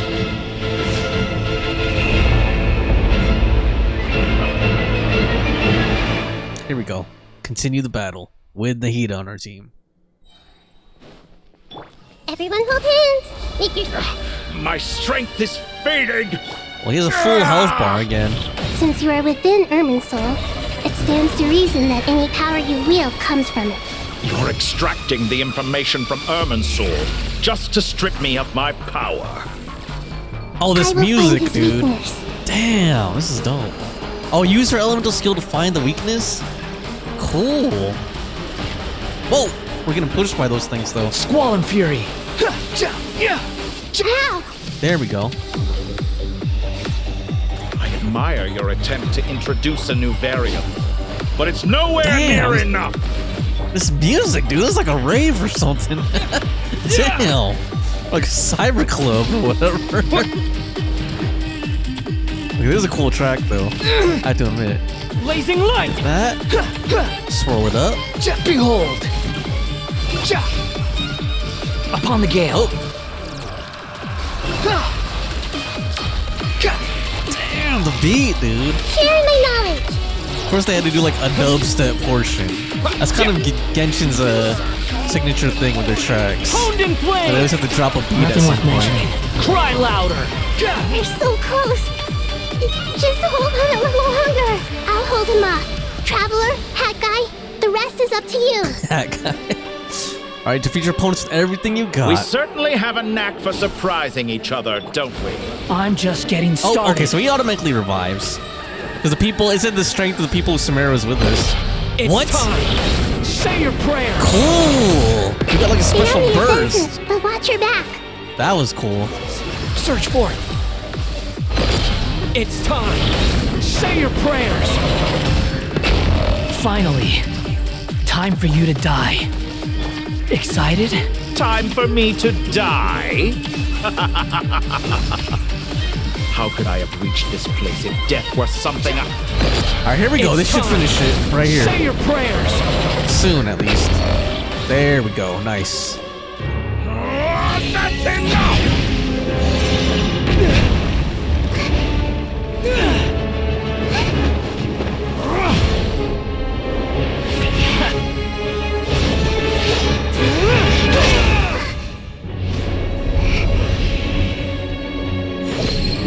Oh, the Gnosis. I forgot about that. It's all yours. Do with it as you see fit. All right. Nice. Just as you say, this world is home to some archaic things. And as you suppose, you are a formidable opponent. You have long coveted the secrets of wisdom. So now, I will demonstrate true wisdom in action. Damn. I invoke my supreme authority as the keeper of Irminsul. Damn. Commend me or condemn me. But give your verdict now! Wow.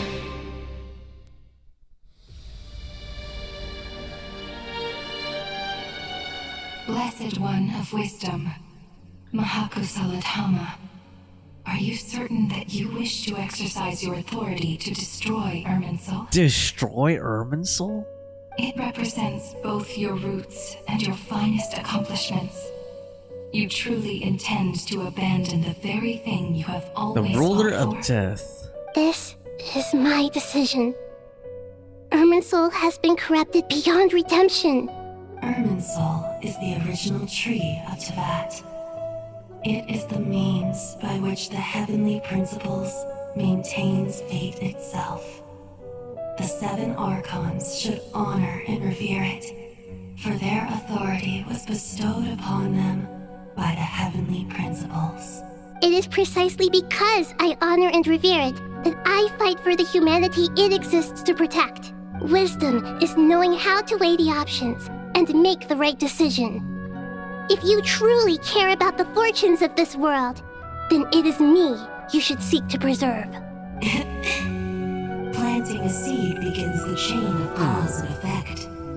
Since you have become a great tree yourself, why should the loss of another tree be anything to Interesting symbols. Till we meet again, Lord of Dendro.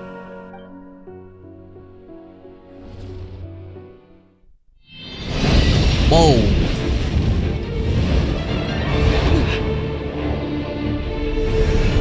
Damn.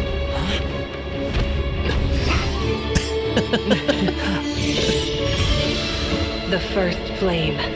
The pure, cleansing fire.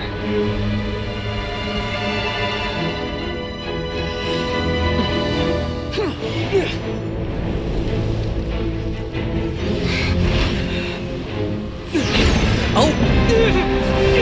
What happened? Oh, he's trying to pull us back. Oh, crap. No! No! Oh, who's that? Whoa! Are those the other souls or something? Nice, he got us out. What were those hands grabbing him, though? Whoa. I was like he went to hell, literally.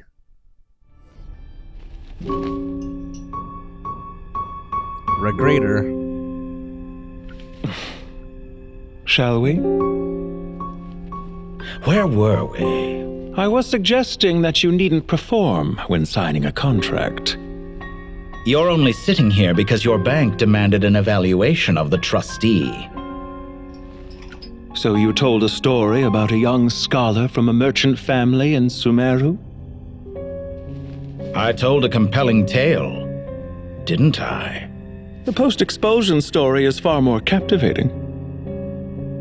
The human experiments or the elixir of immortality? The part where you die.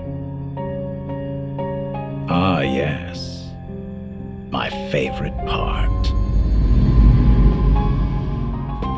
The 35-year-old segment thought of himself as Dottore, reserving the name Zandik for the original specimen. Of all the segments, he was the most selfish. After his expulsion, Dottore searched for a new direction. He joined the Fatui, studied Elazar in great depth, secured resources. He was rather fortunate in his career. Zandik turned to Conrian technology and successfully created his segments. But this was not immortality. Even with backup segments, his body would still age. Still, thanks to Snezhnaya, Zandik found the ideal base for his experiments. Then a perfect partnership materialized at a crucial moment. The year that both parties realized they needed more time. Fortunately, Zandik succeeded. In a miraculous turn of events, he gained the extra time he needed. I seem to recall it differently. All right, it's true.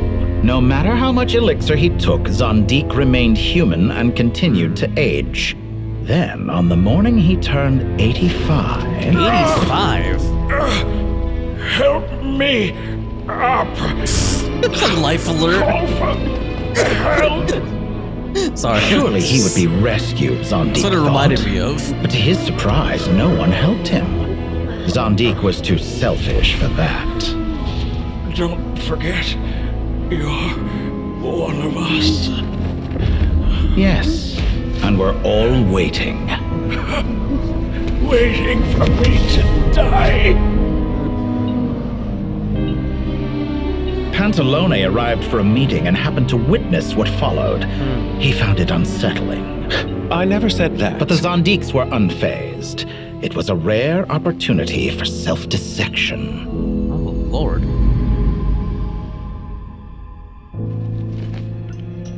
What does all that have to do with you depositing your data at Northland Bank? It has made me cherish my time in this world all the more. Fair enough. So you do have a sense of self-preservation.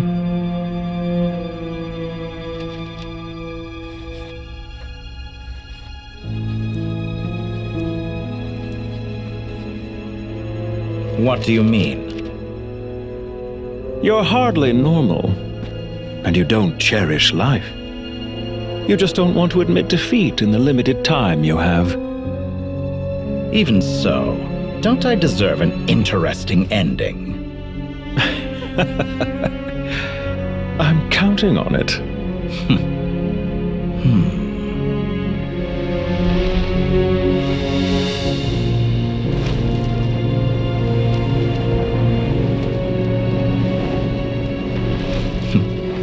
If nothing else, I expect my funeral will be a grand affair indeed. Damn. Okay, how are they gonna wrap it all up? What a magnificent fire. Damn, that's crazy. In Snezhnaya, we light fires to ward off the cold. Fire, it seems, is antithetical to ideas such as cold, frozen, and unchanging. Perhaps it has always been that way. From the beginning, fire has been used to drive away wild beasts and warm the body and mind. You could say it's a form of treatment. One that cures the human heart of mortal fear. Mortal fear? Something you haven't been acquainted with in a long time, by the sounds of it. Whereas you, I'm sure, must know the feeling quite well indeed.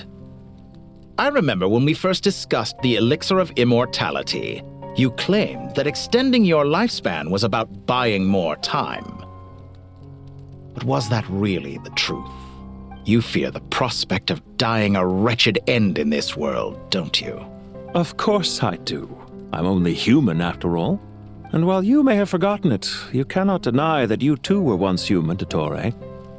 I do not believe that there is no such fear in your heart. Perhaps you are right. But I abandoned it long ago and devoted myself to my experiments. I have felt no fear since. From the very beginning, I never thought you could win this game. But still you came, contract in hand, to honor our agreement. Because I am a reputable partner. And as we have discussed, experiments are about more than results alone. The process is equally important. I have come here and completed my creation, and I do not regret my decision. I'm afraid your journey ends here. After I die, there will be no one to make the elixir of immortality, and your remaining stock will only last a few more years. How then will you prove that you didn't perish in this incident alongside everyone else? When I feel optimistic about market environments, I never forcibly adjust them. They have their own direction. And I myself am one such environment. I have been quite particular about many things in my life. But where the manner of my death is concerned, I choose not to be. You make yourself sound so magnanimous. Oh, but I am. And I hope you will be too. It may have been a long time since anyone told you this, Dottore, but I recognize that you are a truly rare talent. Ha! I can see it. The experiment in blasphemy that I've been performing all this time. It has been a long process, and I do not care about the results as much as people might imagine. If the very goal of your experiment was to explore infinite possibilities, then there was never any reason for it to end. Indeed. Yet now, the experiment has officially drawn to a close. What should I call you? Zandik? Or do you prefer Dottore? Suit yourself. Goodbye, Feofan. Feofan. This time, that's what it truly is. That must be his real name. Wow. Wow. Look at that. And don't I know it. Goodbye, Zandik. Damn. Feofan. Wow.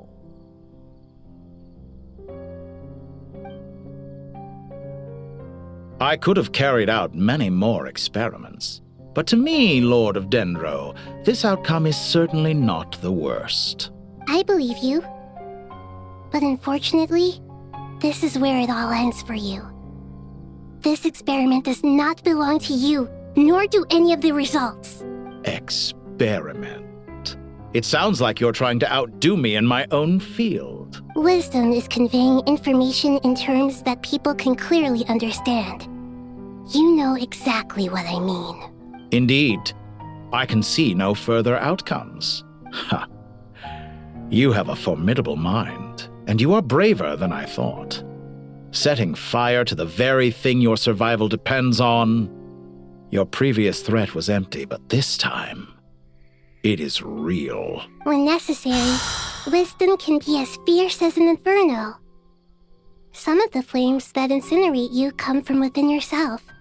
Perhaps you are right. You see what lies at the bottom of the human heart, and that is your wisdom. Here is where your journey comes to an end. All that is yet unknown belongs to those of us who will carry on living. Does this conversation need to be that long? It seems I have unwittingly been your arch-enemy all along. But now, it's all over. I do not deny your intelligence. But what you refer to as experiments, I would never describe in those terms. They are events that take place in the real world, and they are so much more than mere data. Especially to just a black screen like this. Goodbye. We will never meet again. Thank you. Like, I don't think that needed to be that long, dude. I mean, it was some of those insights nicely written, but sometimes you just gotta wrap it up, dude. Oh, Lord. Well, that's the last of them. Everyone on the list is already back where they should be. It was a long, hard road, but we finally finished escorting everyone back.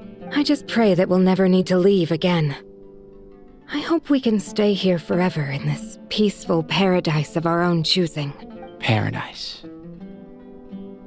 In the annals of the Temple of Silence, that word carries great significance. It represents the hopes and desires of the gods. Their longing for a place to rest. I wouldn't think gods need such a place. People always think they're the only ones who can lose their homes. They forget that gods too need a place to reside. As the Goat King once said, "A god without his people shall cease to exist." Gods need their believers every bit as much as their believers need them. Only we can truly understand how much the desert faith has faded over the centuries. But we still talk about the gods as though they're part of our lives. Given the myriad ways in which gods and humans interact, I'd say they really are. How else could Dunyarzad consider the Dendro Archon a friend? Well, that sounds about right to me. Describing them as friends sure makes us feel a whole lot closer. If you told me a few years back that I'd have this many friends, I'd have called you a liar. Belief is a choice, just like friendship. We've made our choices through battle. Come on, dude. The right ones. Wouldn't you say? I'm sorry, man, but... I'll be heading back to the Temple of Silence. I heard the Goat King and the Ibis King decided to pay us a visit. Oh my gosh. How about you? Given how long the beginning of this act is, like, do they really need to draw this part too? Like... It's back to Aaru village for us. Come on, man. Still plenty of supplies to distribute and people to help. Until next time, old friend. As long as you can find the time, you're always welcome to visit us in Aaru village. Right back at you. Make sure to drop by the Temple of Silence the next time you're free. Or it is that two of the other 7 pillars, Shezapang and Bennu, might also be dropping by. Since you're wearing the symbols of their power, it'd only be fitting if you came to see them for yourselves. Dropping by? That makes it sound like they're visiting a neighbor's home. Well, the temple was founded by Hermanubis, so I guess to them. Guess that's true. All right. We'll make sure to find time to stop by. Stay safe on your journey home. Does it really take that long to say goodbye? Like, oh well. Gosh, dude. Especially for a character like Seth, though. It's like, how many people even like him? I'm sorry, man. Like, they're not... Yeah. Come on, dude. You do have a point. See? Retirement has always been a problem, especially for old-timers like us who've been locked away all these years. You finally step out into the light, and bam! You're face-to-face with a whole different world. Naturally. What do you think, Layla? Huh? Why would you think to ask me? How could I possibly be qualified to decide where the servants of King Deshret should live? Sorry if my question was unclear. Do you think their statues will stand out too much if we place them here? Hey, I never agreed to this. How could we possibly allow our statues to be left in Hermanubis' home? That would be like breaking into someone's house, then pretending it belonged to you in the first place. Different beliefs can coexist. We still need to respect one another.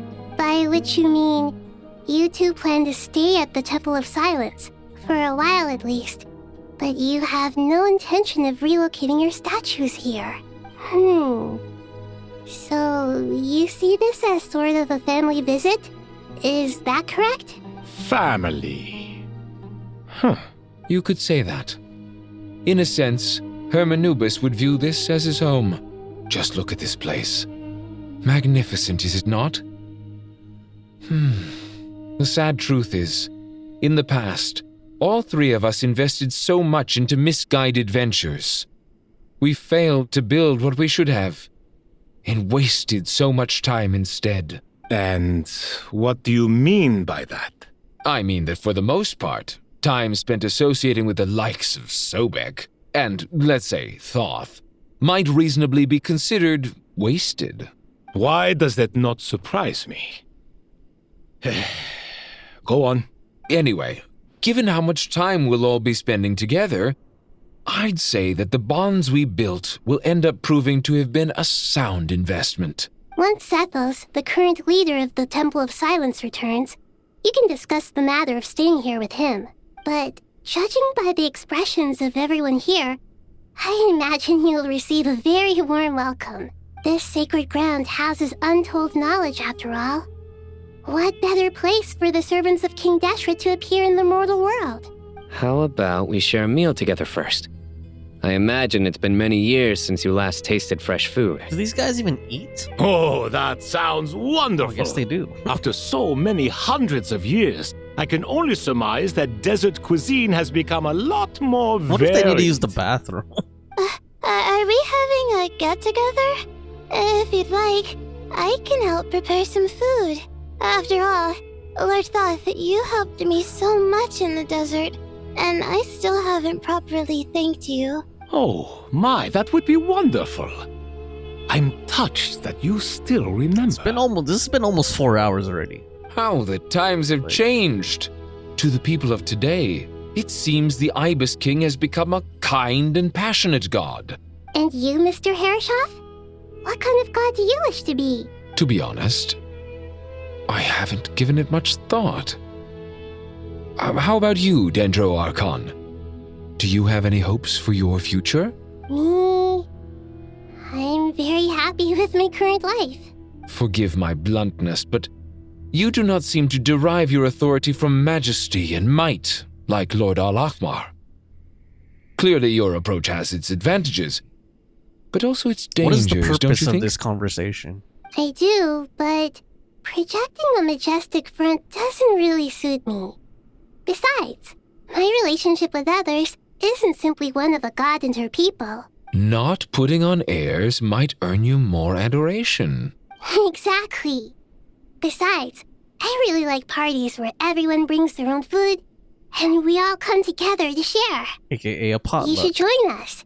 I'm sure you'll find it fun. Last time when we got together for a picnic near the Avidia forest. What is this about? It was quite the occasion. Seeing as you're already here, how about we hold the next one in the desert? Can we do that? Wouldn't Tainari have to transport a ton of drinking water? Don't worry, I can help out. Layla, would you like to join us next time? Me?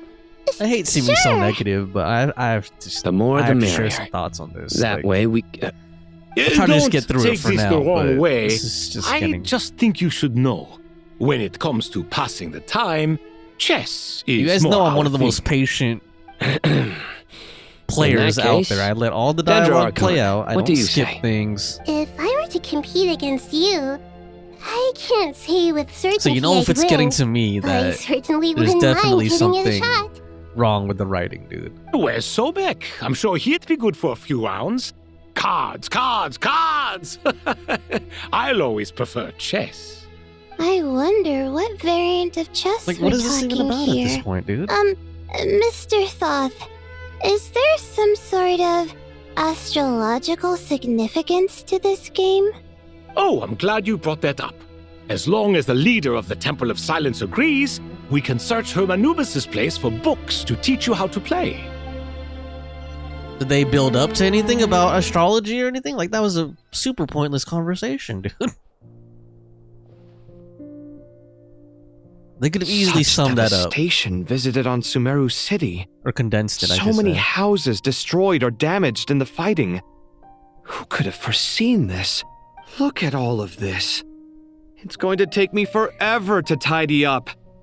I suppose living below the academia doesn't always work out to your advantage. Like, I appreciate that they're I trying would to have show thought a all little these different appreciation characters of my and sincerity groups. and effort in helping They're to clean up this taking mess way too long to might do be in it. order. Like, Helping? especially after how long the first part of this quest, this act house. is. Of course you should be putting in the effort. If anything, I'm the one who's helping. So you see yourself as just a help. If you're trying to say that since I live Sorry, I here didn't mean to too, actually skip I have that an line. obligation to tidy up, fine. I suppose I do. Wait a second. Stop changing the subject. Nevertheless, In the wake of a great storm, a missing roof is a predictable inconvenience. can you stop making it seem like I care more about this house than you do? Doesn't it upset you at all to see your home in this state? I won't pretend it's ideal, but that's no reason to be upset. This is the roof over your head, your shelter We from the get the cold. point, dude. How the many furniture lines is do you need to scattered, do the about paintings this? have How many fallen off the switch back and walls, forth the do you windows need? are shattered. Like, don't you feel even a little disheartened? It's crazy. The way I man. see it, these problems are easily solved. Ugh, this is precisely why I hate talking to you about sentimental things. It's like banging my head against a wall. You simply don't understand just how much work goes into making a proper home. It sounds like this is causing you a lot of anguish. You mean the house or the paintings? I mean your sentimentality. Oh, well, yes. But I'd rather not dwell on such things right now. Generally speaking, when anguish becomes the norm, people usually make an attempt to improve their situation. But there are so many people and things in life that are difficult to change. It's not like you can force them. Besides, anguish can be a source of inspiration. And I'm not sure I could break my reliance on it. I'm glad you're able to make yourself think like that. What kind of a response is that? I was stating a profound truth about the very nature of art. Suffering is the cradle of all creation. Even you can't deny that. What does this add to the quest, guys? Like, what does this And add I wasn't trying to the to. act? I'm just happy for you. Pure and simple. Can't you tell? Happy about what? I get it's fan service for the people who like these characters. Happy that you but- can always find an answer that backs up your views. You... More often than not, life is a process of running into problems and then searching for answers. Yours more than most. Not everyone's so good at justifying things to themselves. It's something that you've been steadily mastering. Huh. What about you, then? What skills have you been mastering lately? Pass me that box. Huh? Okay. You may consider this my progress on the path to mastery. What? Wait a second. Isn't that box mine? Hey, it is. It must have fallen off that shelf. I'll hate them. Those are my paints and inks. Would you like me to put it in your bedroom for you? Huh? I mean, sure, if you don't mind. What kind of progress is this? Does he think he can bribe me? Not that giving me back my own things is much of a bribe. These books on the floor, they're a complete mess. And this one, didn't he say it was an out-of-print collectible? It's completely covered in dust, and some of its pages have even fallen out. Ugh, guess I should help him repair it. This one too. And this one. What did that add? Oh my god, and they're gonna do another one, right? Because we have to see, yeah, Dory, Never. There's still how many characters to go? I think they're just trying to get people pumped for like an upcoming, like Sumeru Chronicle banner or something. Is what this is. Future ahead. That's why they're giving all these characters so much screen time. Just rolling in.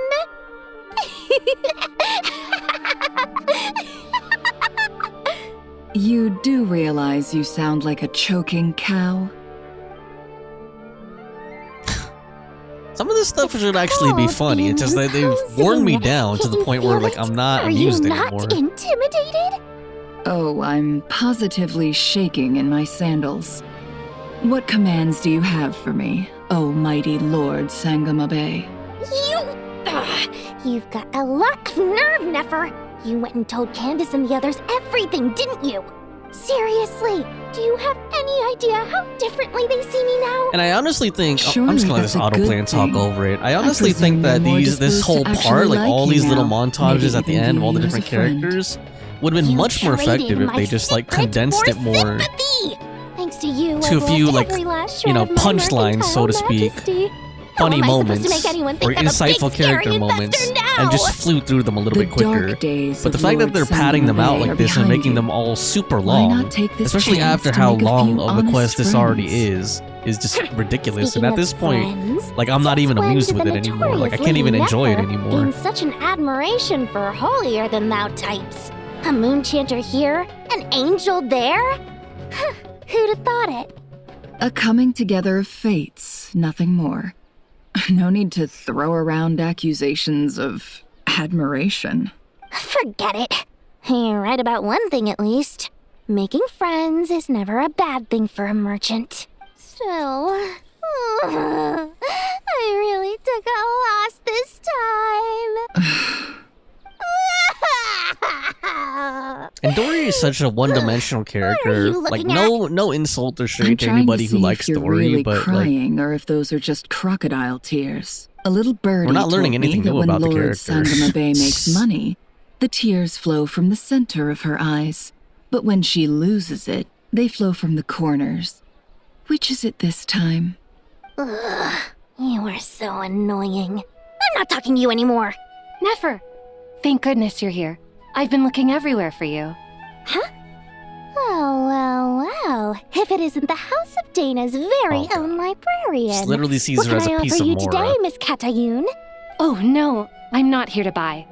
I'm here to bring Lady Nefer a book, and a fascinating one at that.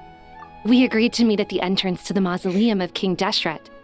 One more thing. See, that's what I'm talking I bought about, though. this They copy keep with my putting own these money. things in, like It's not borrowed. references of Dory loving money or being obsessed with money. It's like they do that a Reasoning million knows not times in time every of quest day, that she's but involved in, to the suspense point where always it's follows not a even funny blizzard. anymore. Like it's not even a gag That's anymore. quite the It's just what you mouthful. expect. Huh? Like Isn't that the one that... you know, it's like they It was overuse all the joke rage for a basically at while. this point. People throughout the city were clamoring to get their hands on a copy. The names inside were all circled. Everyone thought it was a riddle. Don't bring up that book in my presence. I don't even want to hear its name. That thing was nothing but a scam. Surprisingly enough, I've actually heard of this book, though it doesn't seem of much consequence. So, what truth lies behind it? You're from the Vahumana and you're asking me what the truth is?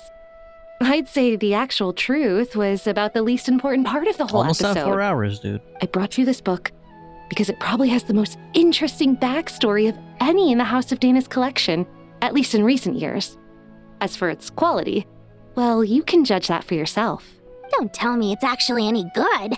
You may not know this, Lord Sangamabe, but Lady Nefer has How a was this thing to fondness be, for dude? books with... Seriously. How should I put this? Mixed reviews? No eye for good literature. Huh. Perhaps she feels that bad books hide interesting secrets? But I shouldn't put words in her mouth. It's probably fair to say she prefers the conversations that books can spark over the substance of the books themselves. Suits my style as an intel broker, wouldn't you say? Very interesting, thank you. I'll return it to you once I'm done reading. And as it happens, I have something for you, too. Incense? I imagine you've already used up the incense I gave you last time. Here's some more. This batch is from Nodcry, so the scent won't be quite the same. Well, actually, I've been saving the incense you gave me. I couldn't bring myself to waste it without a special occasion. But I'll gladly accept this, too. And I promise I'll use it this time. I was gonna say, was she the one that was in the Katayun, you past, haven't in Nefer's changed a bit. past? Yeah, she was. Okay. I didn't want to check the reference thing because I don't want to stall this any longer. It's already taking way too long. Party poppers, boom. Okay, we still have to see Collei and Tighnari. So is this her graduation or something? Congratulations, Collei. Well done, Collei. After studying for so long, you finally become a full-fledged ranger. Sure hasn't been easy for you, huh? This really is fantastic news. All grown up.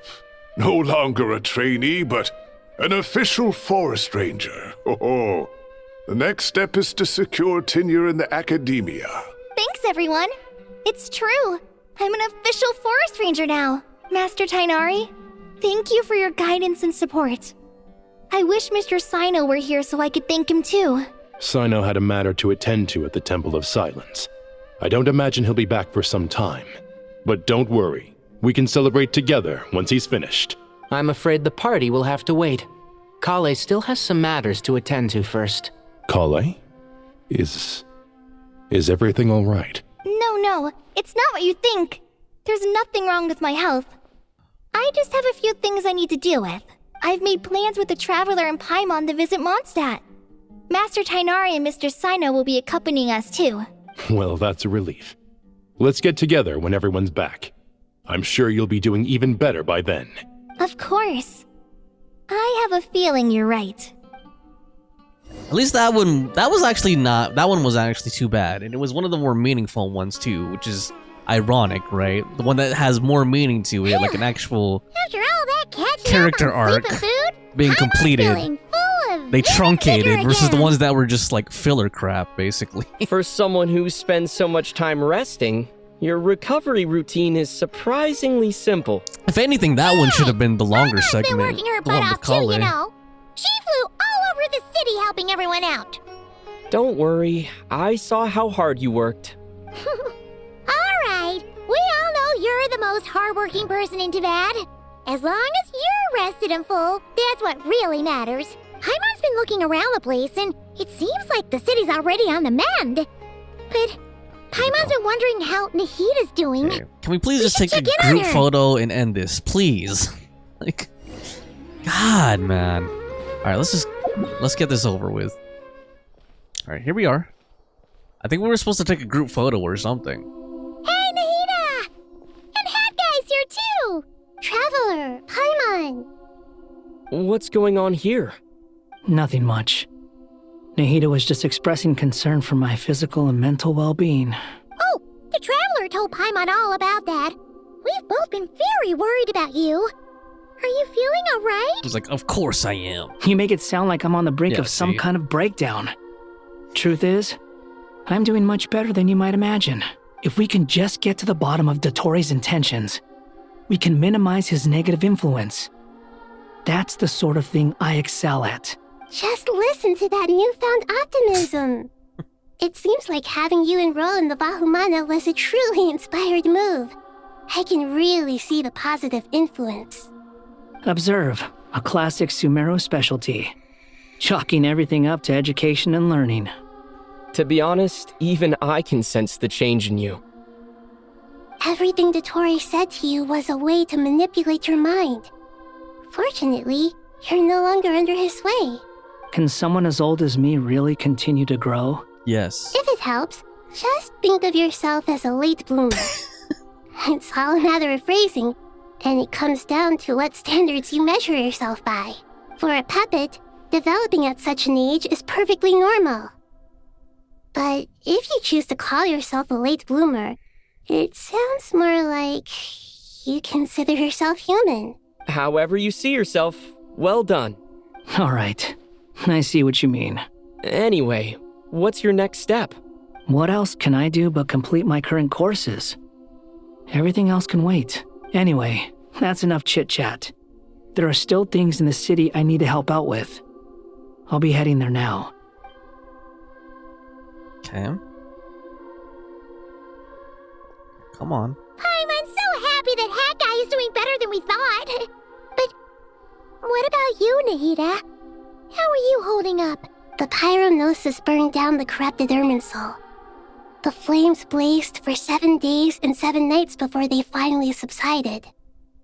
All that was left were the parts underground. Now, Aaru shoulders the responsibilities that once belonged to Irminsul.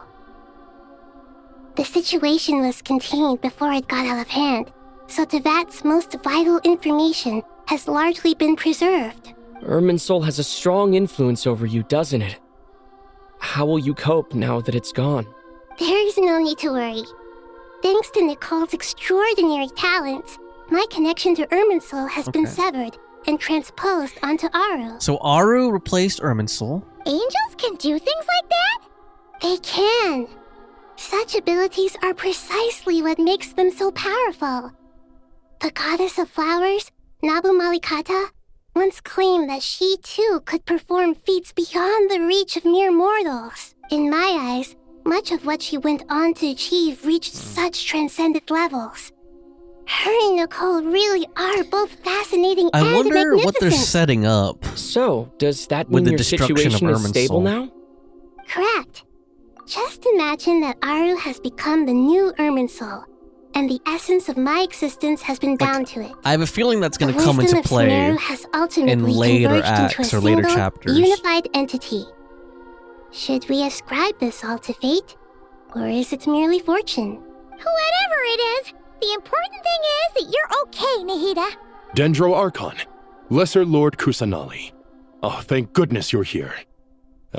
Greetings, Traveler and Paimon. Sir Nevis, do you have something urgent I'm at to 4 say? hours, guys. Yes, there's something crazy, I need to man. report.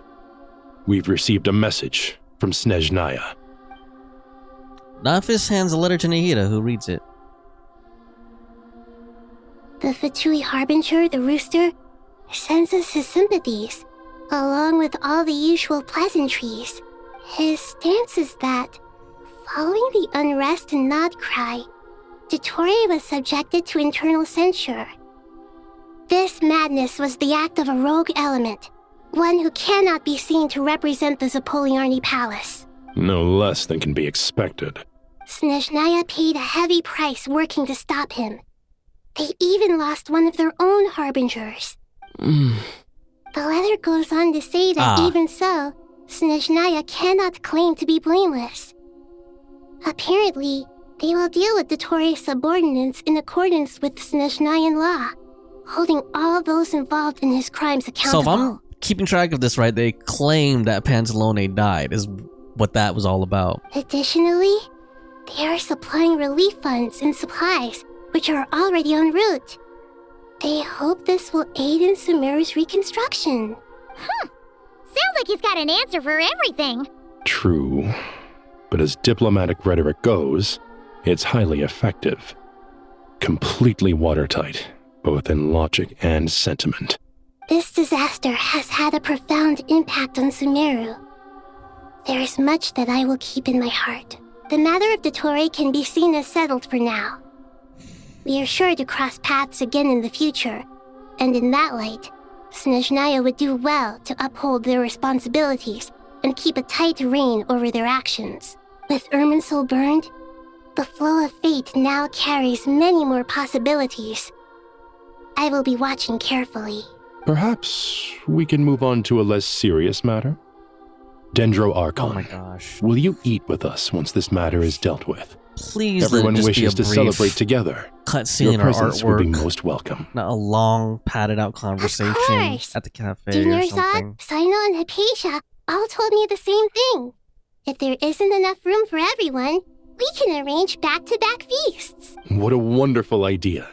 That just leaves the question of what we should eat. Not more tomatoes, surely. I want to enjoy this, but I'm being honest with you guys. They wore me down Dendro at this point. Archon, what do you mean by more tomatoes? Those good friends of yours are always talking about tomatoes. Sometimes when I'm walking through the city, I can even hear them arguing in the fields. Since you see them so often, you must hear about tomatoes even more than I do. Tomatoes. Tomatoes. The word has a certain magic to it. Like the autumn fur of a sumpter beast swirling in the wind, sometimes flying up my nose. Tomatoes. What can we make with tomatoes? Wait, why tomatoes? Take your time, there's no need to rush. The Traveler, Paimon, and I still have somewhere we need to visit. You'll have plenty of time to think it over before I return. Does this mean you're going to Natlan? Meet them there in person. It will require a long journey. I know. But this is necessary. I must go myself. Traveler, Paimon. We'll set off as soon as you're ready. Can it be part of another act? Is that alright? Sure. We'll be ready whenever you be part of the same act? You'll hear no objections from Paimon! We should grab some snacks along the way, though. It'll be just like going on a long holiday. Wonderful.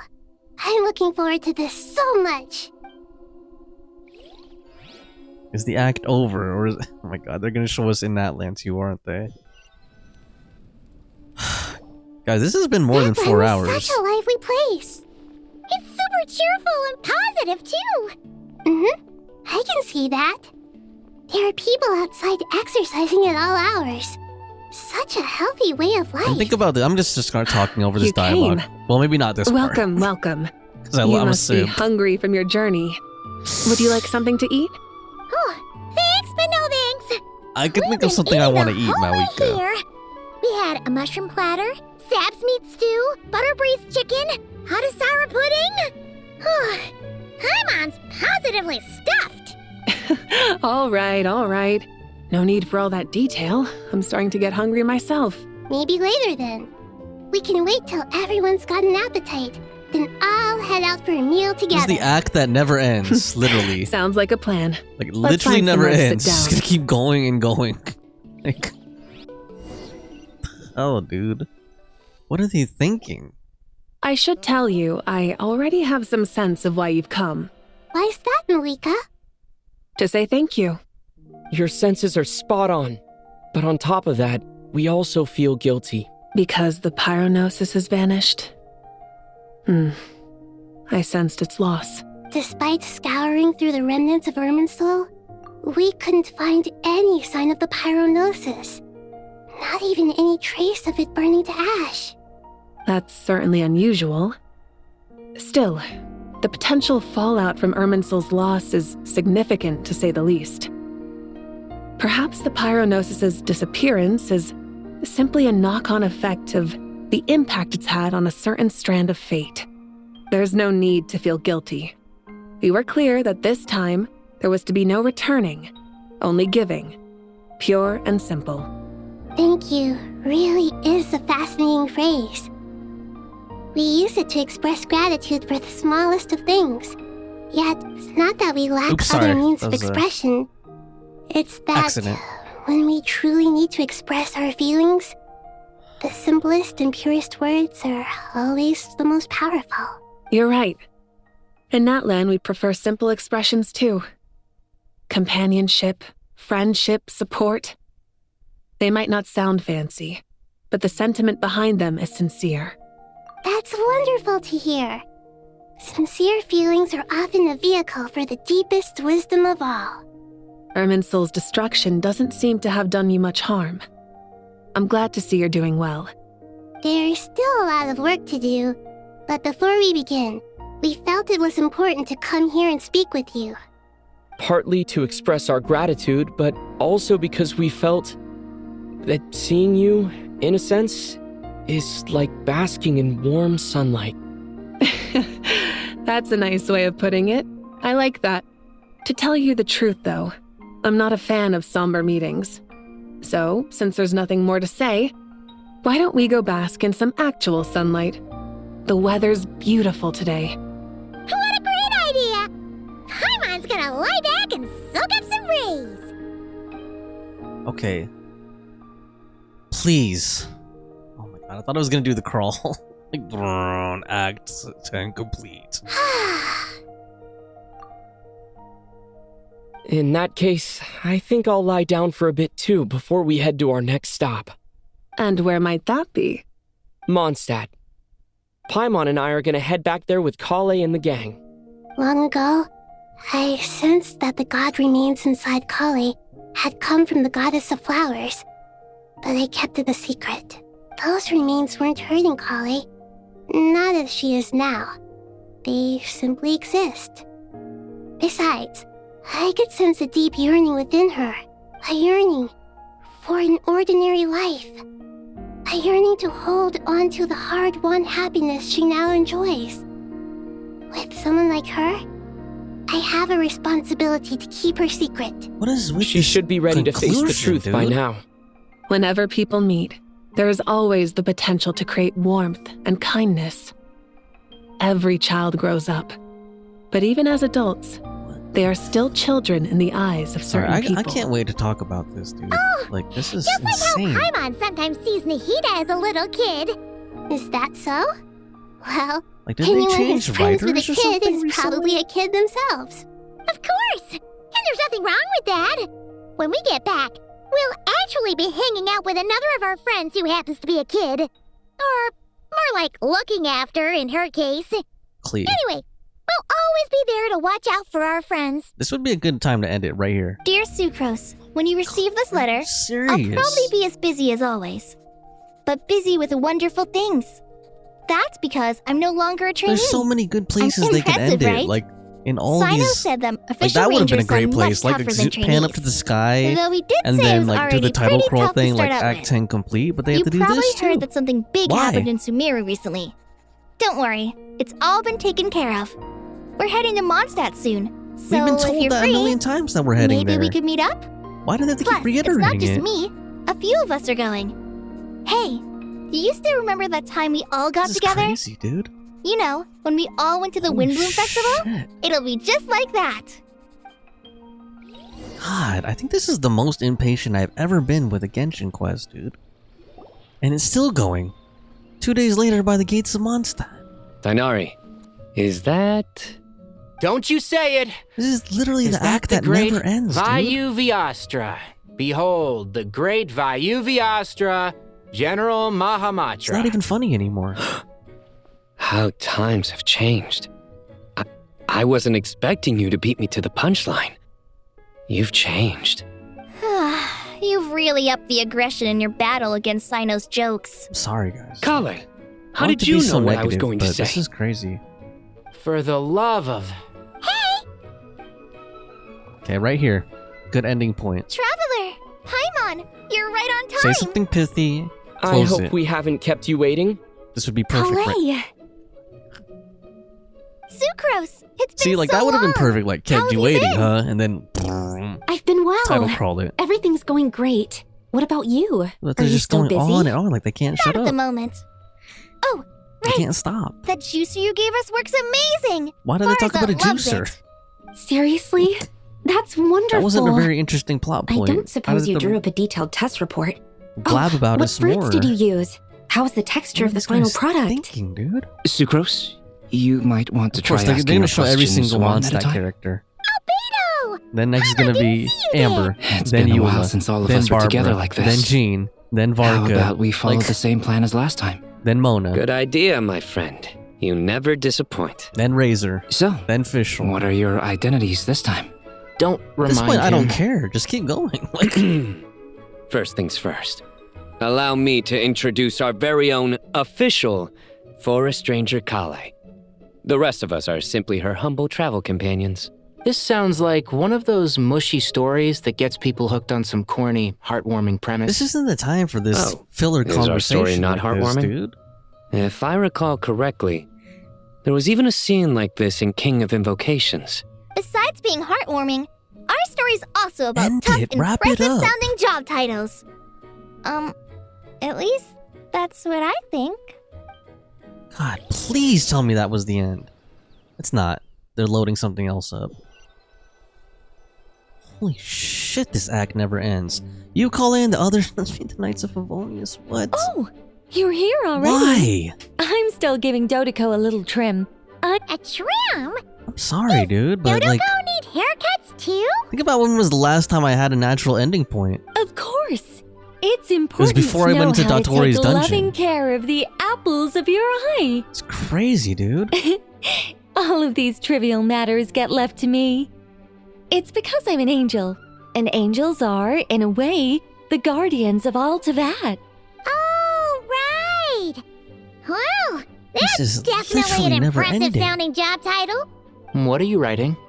I'm just brainstorming They some refuse cool to sounding wrap lines. this up. Oh, write them on these card backs. Of course. Clearly, my lines are pretty amazing, wouldn't you say? Miss Nicole. Collei? You seem a little nervous. I was just wondering, who was the person you mentioned who needed their wish fulfilled? Wish? What do you mean? Miss Nicole asked if we could meet up in Monstadt once everything was over. She said a friend of hers had a wish that needed my help to come true. Well, you never mentioned that before. All we knew was that you'd arranged to meet in Mondstadt. But we thought it had something to do with the god remains. To be fair, everything I told you was true. Anyway, my friend is waiting. Who is it, Alice? Come on, let's pay her a visit. Huh? You're... Surprised? Oh no, I bet you Lillipar. weren't expecting to meet a woman like me beneath this beautiful tree in a faraway land. An oasis will spring from the place where a djinn resides. That saying falls somewhat flat here in Mondstadt, given that everywhere is already so lush and green. Lillipar, what are you doing here? I made friends with Miss Nicole. I asked her to bring me here and then invite Collei to come. The prologue to this story is that I have a wish.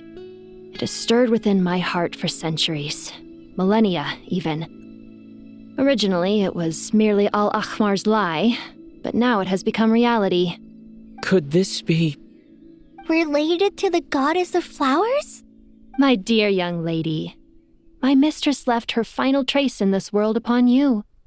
I can't tell you how glad I am to see you here. And now I have seen you, and peered into your heart. You have experienced hardships and suffered setbacks.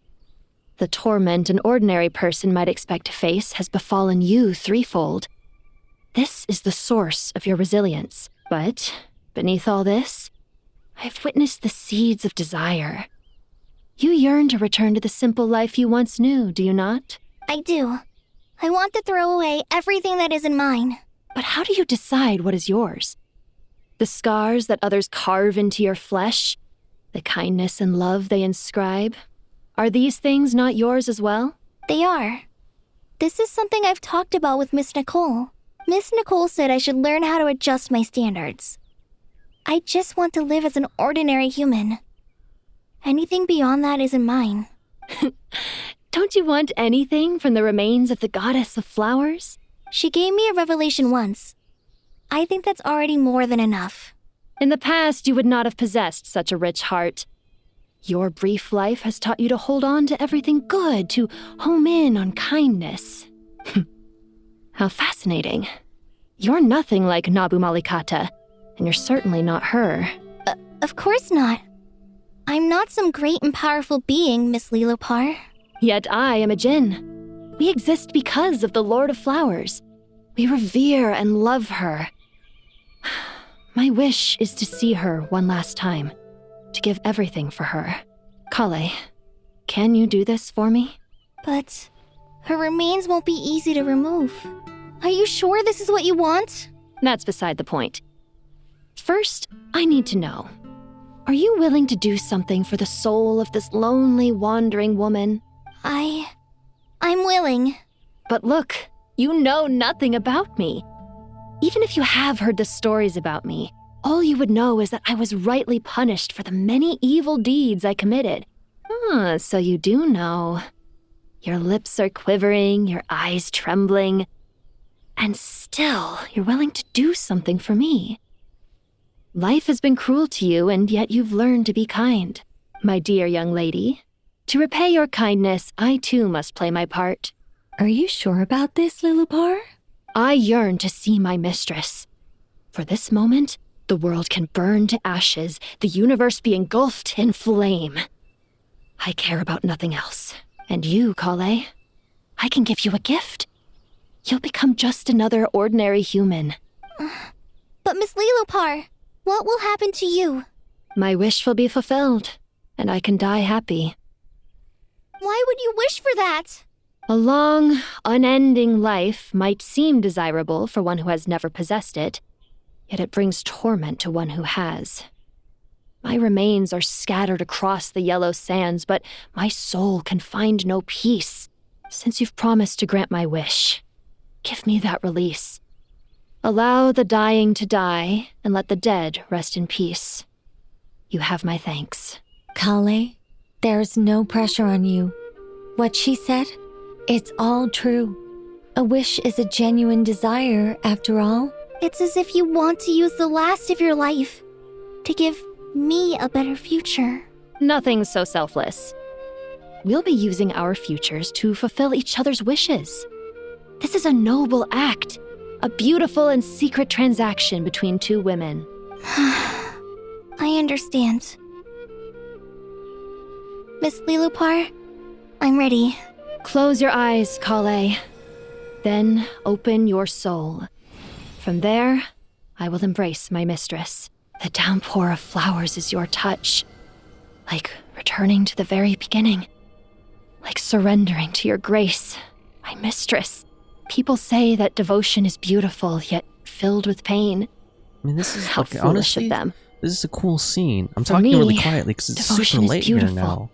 This pure is a cool and scene. painless. But why do they have to Devotion do this all right is now? my love. This could have been like a whole separate part of a Thank whole you. separate story or act or something. Like, why do they have to do this right now as part of this act? It doesn't make any sense, dude. I get that they started out with Collei at the very beginning of Act 9, but like, my god, man. Lilupar! They're trying to weave way too much into one act. She left, carrying the blessing of flowers. Collei, are you alright? I guess they I'm wanted fine. to close out Lilupar's arc. Now that the remains are gone, I don't actually feel any different at all. Those remains weren't hurting Collei. Not as she is now. They simply exist. Besides, I could sense a deep yearning within her. Collei must have already received what she was yearning for. I'm doing fine. I feel relaxed. There's really no need to worry. Then my wish has come true, too. To become ordinary? That's just one of my wishes. Actually, I have a few more. For instance, I want to protect the people I meet and help them find happiness. That sort of thing. So between Miss Lilupar and me, you fulfilled 2 wishes already, and protected 2 people. Wonderful, isn't it? I feel so fantastically happy. I guess that settles things here. So what's next? What do you want to do when we get back to town? They're still gonna show us like eating with people and stuff? Collei, look who I've brought to see you. That's what I tell you guys. Amber has to be here. Like, they're just gonna bring everybody here. Hey, Collei! It's never I gonna heard you stop. guys were holding some kind of secret event. It's How never come you gonna started end. without me? Huh? Oh no, it's nothing like that. We were just saying goodbye to an old friend. Really? Who? Me. The old me. So that's what this is all about. Did you come all the way to Monstadt for that? Because we knew the old you so we could witness the change? Exactly. The old me is gone. I puffed her into the air, and she became a fluffy pink cloud, floating into the sky, before disappearing forever. Do you think, maybe up in the sky, she has friends waiting for her with test tubes, flasks, and bows? Oh, when you put it like that, it doesn't sound so bad after all. What do you think, Miss Nicole? I think maybe that's right. At least, if it were up to me, I'd consider that a happy ending. Is this Dear the ending? Sucrose, even though my childhood ended long ago, This is insane, dude. these past few days have really felt like growing up again. I've become stronger, and I feel like I can finally accomplish things by myself. Surely someone as mysterious as you will find a friend like this fascinating? Always growing, always thriving like a plant. I came to say goodbye to my old self. I know that after this, she'll be gone. Thinking about it makes me feel a little lonely. I know the weakness that kept me company will one day leave me too. But somewhere in my heart, I feel a great sense of joy. It feels like I've always wanted to take this step. To walk towards the new me. Please end it right here. Thank you, God. Holy shit. Please tell me that's really the end too, because you know sometimes they do that and then they're like epilogue. So let's make sure that's really the end first. That is the end. Okay, hold on. Let me move somewhere where I'm not gonna get accosted by enemies. Okay, first of all, if I'm talking really, really quiet, it's because it's actually really late here now. Like, that's how long this quest is. And if you made it this far, I hope that you enjoyed it. And I apologize if I was super negative towards the end, but I please share your thoughts. If maybe I'm wrong, please share your thoughts. But I feel like that last part was horribly paced, dude. And they try to do way too much in one act. Like, that was all Act 10, and that was like 4.5 hours. I'm gonna edit this down, but that's still gonna be like 4 hours after that. And I was looking through my videos, and like the longest ones are like just under 4 hours, but those are major Archon quests. And I don't remember any of those being that dragging and that bad as this one. I think this is the worst, like, you know, major quest that I've done in a really long time.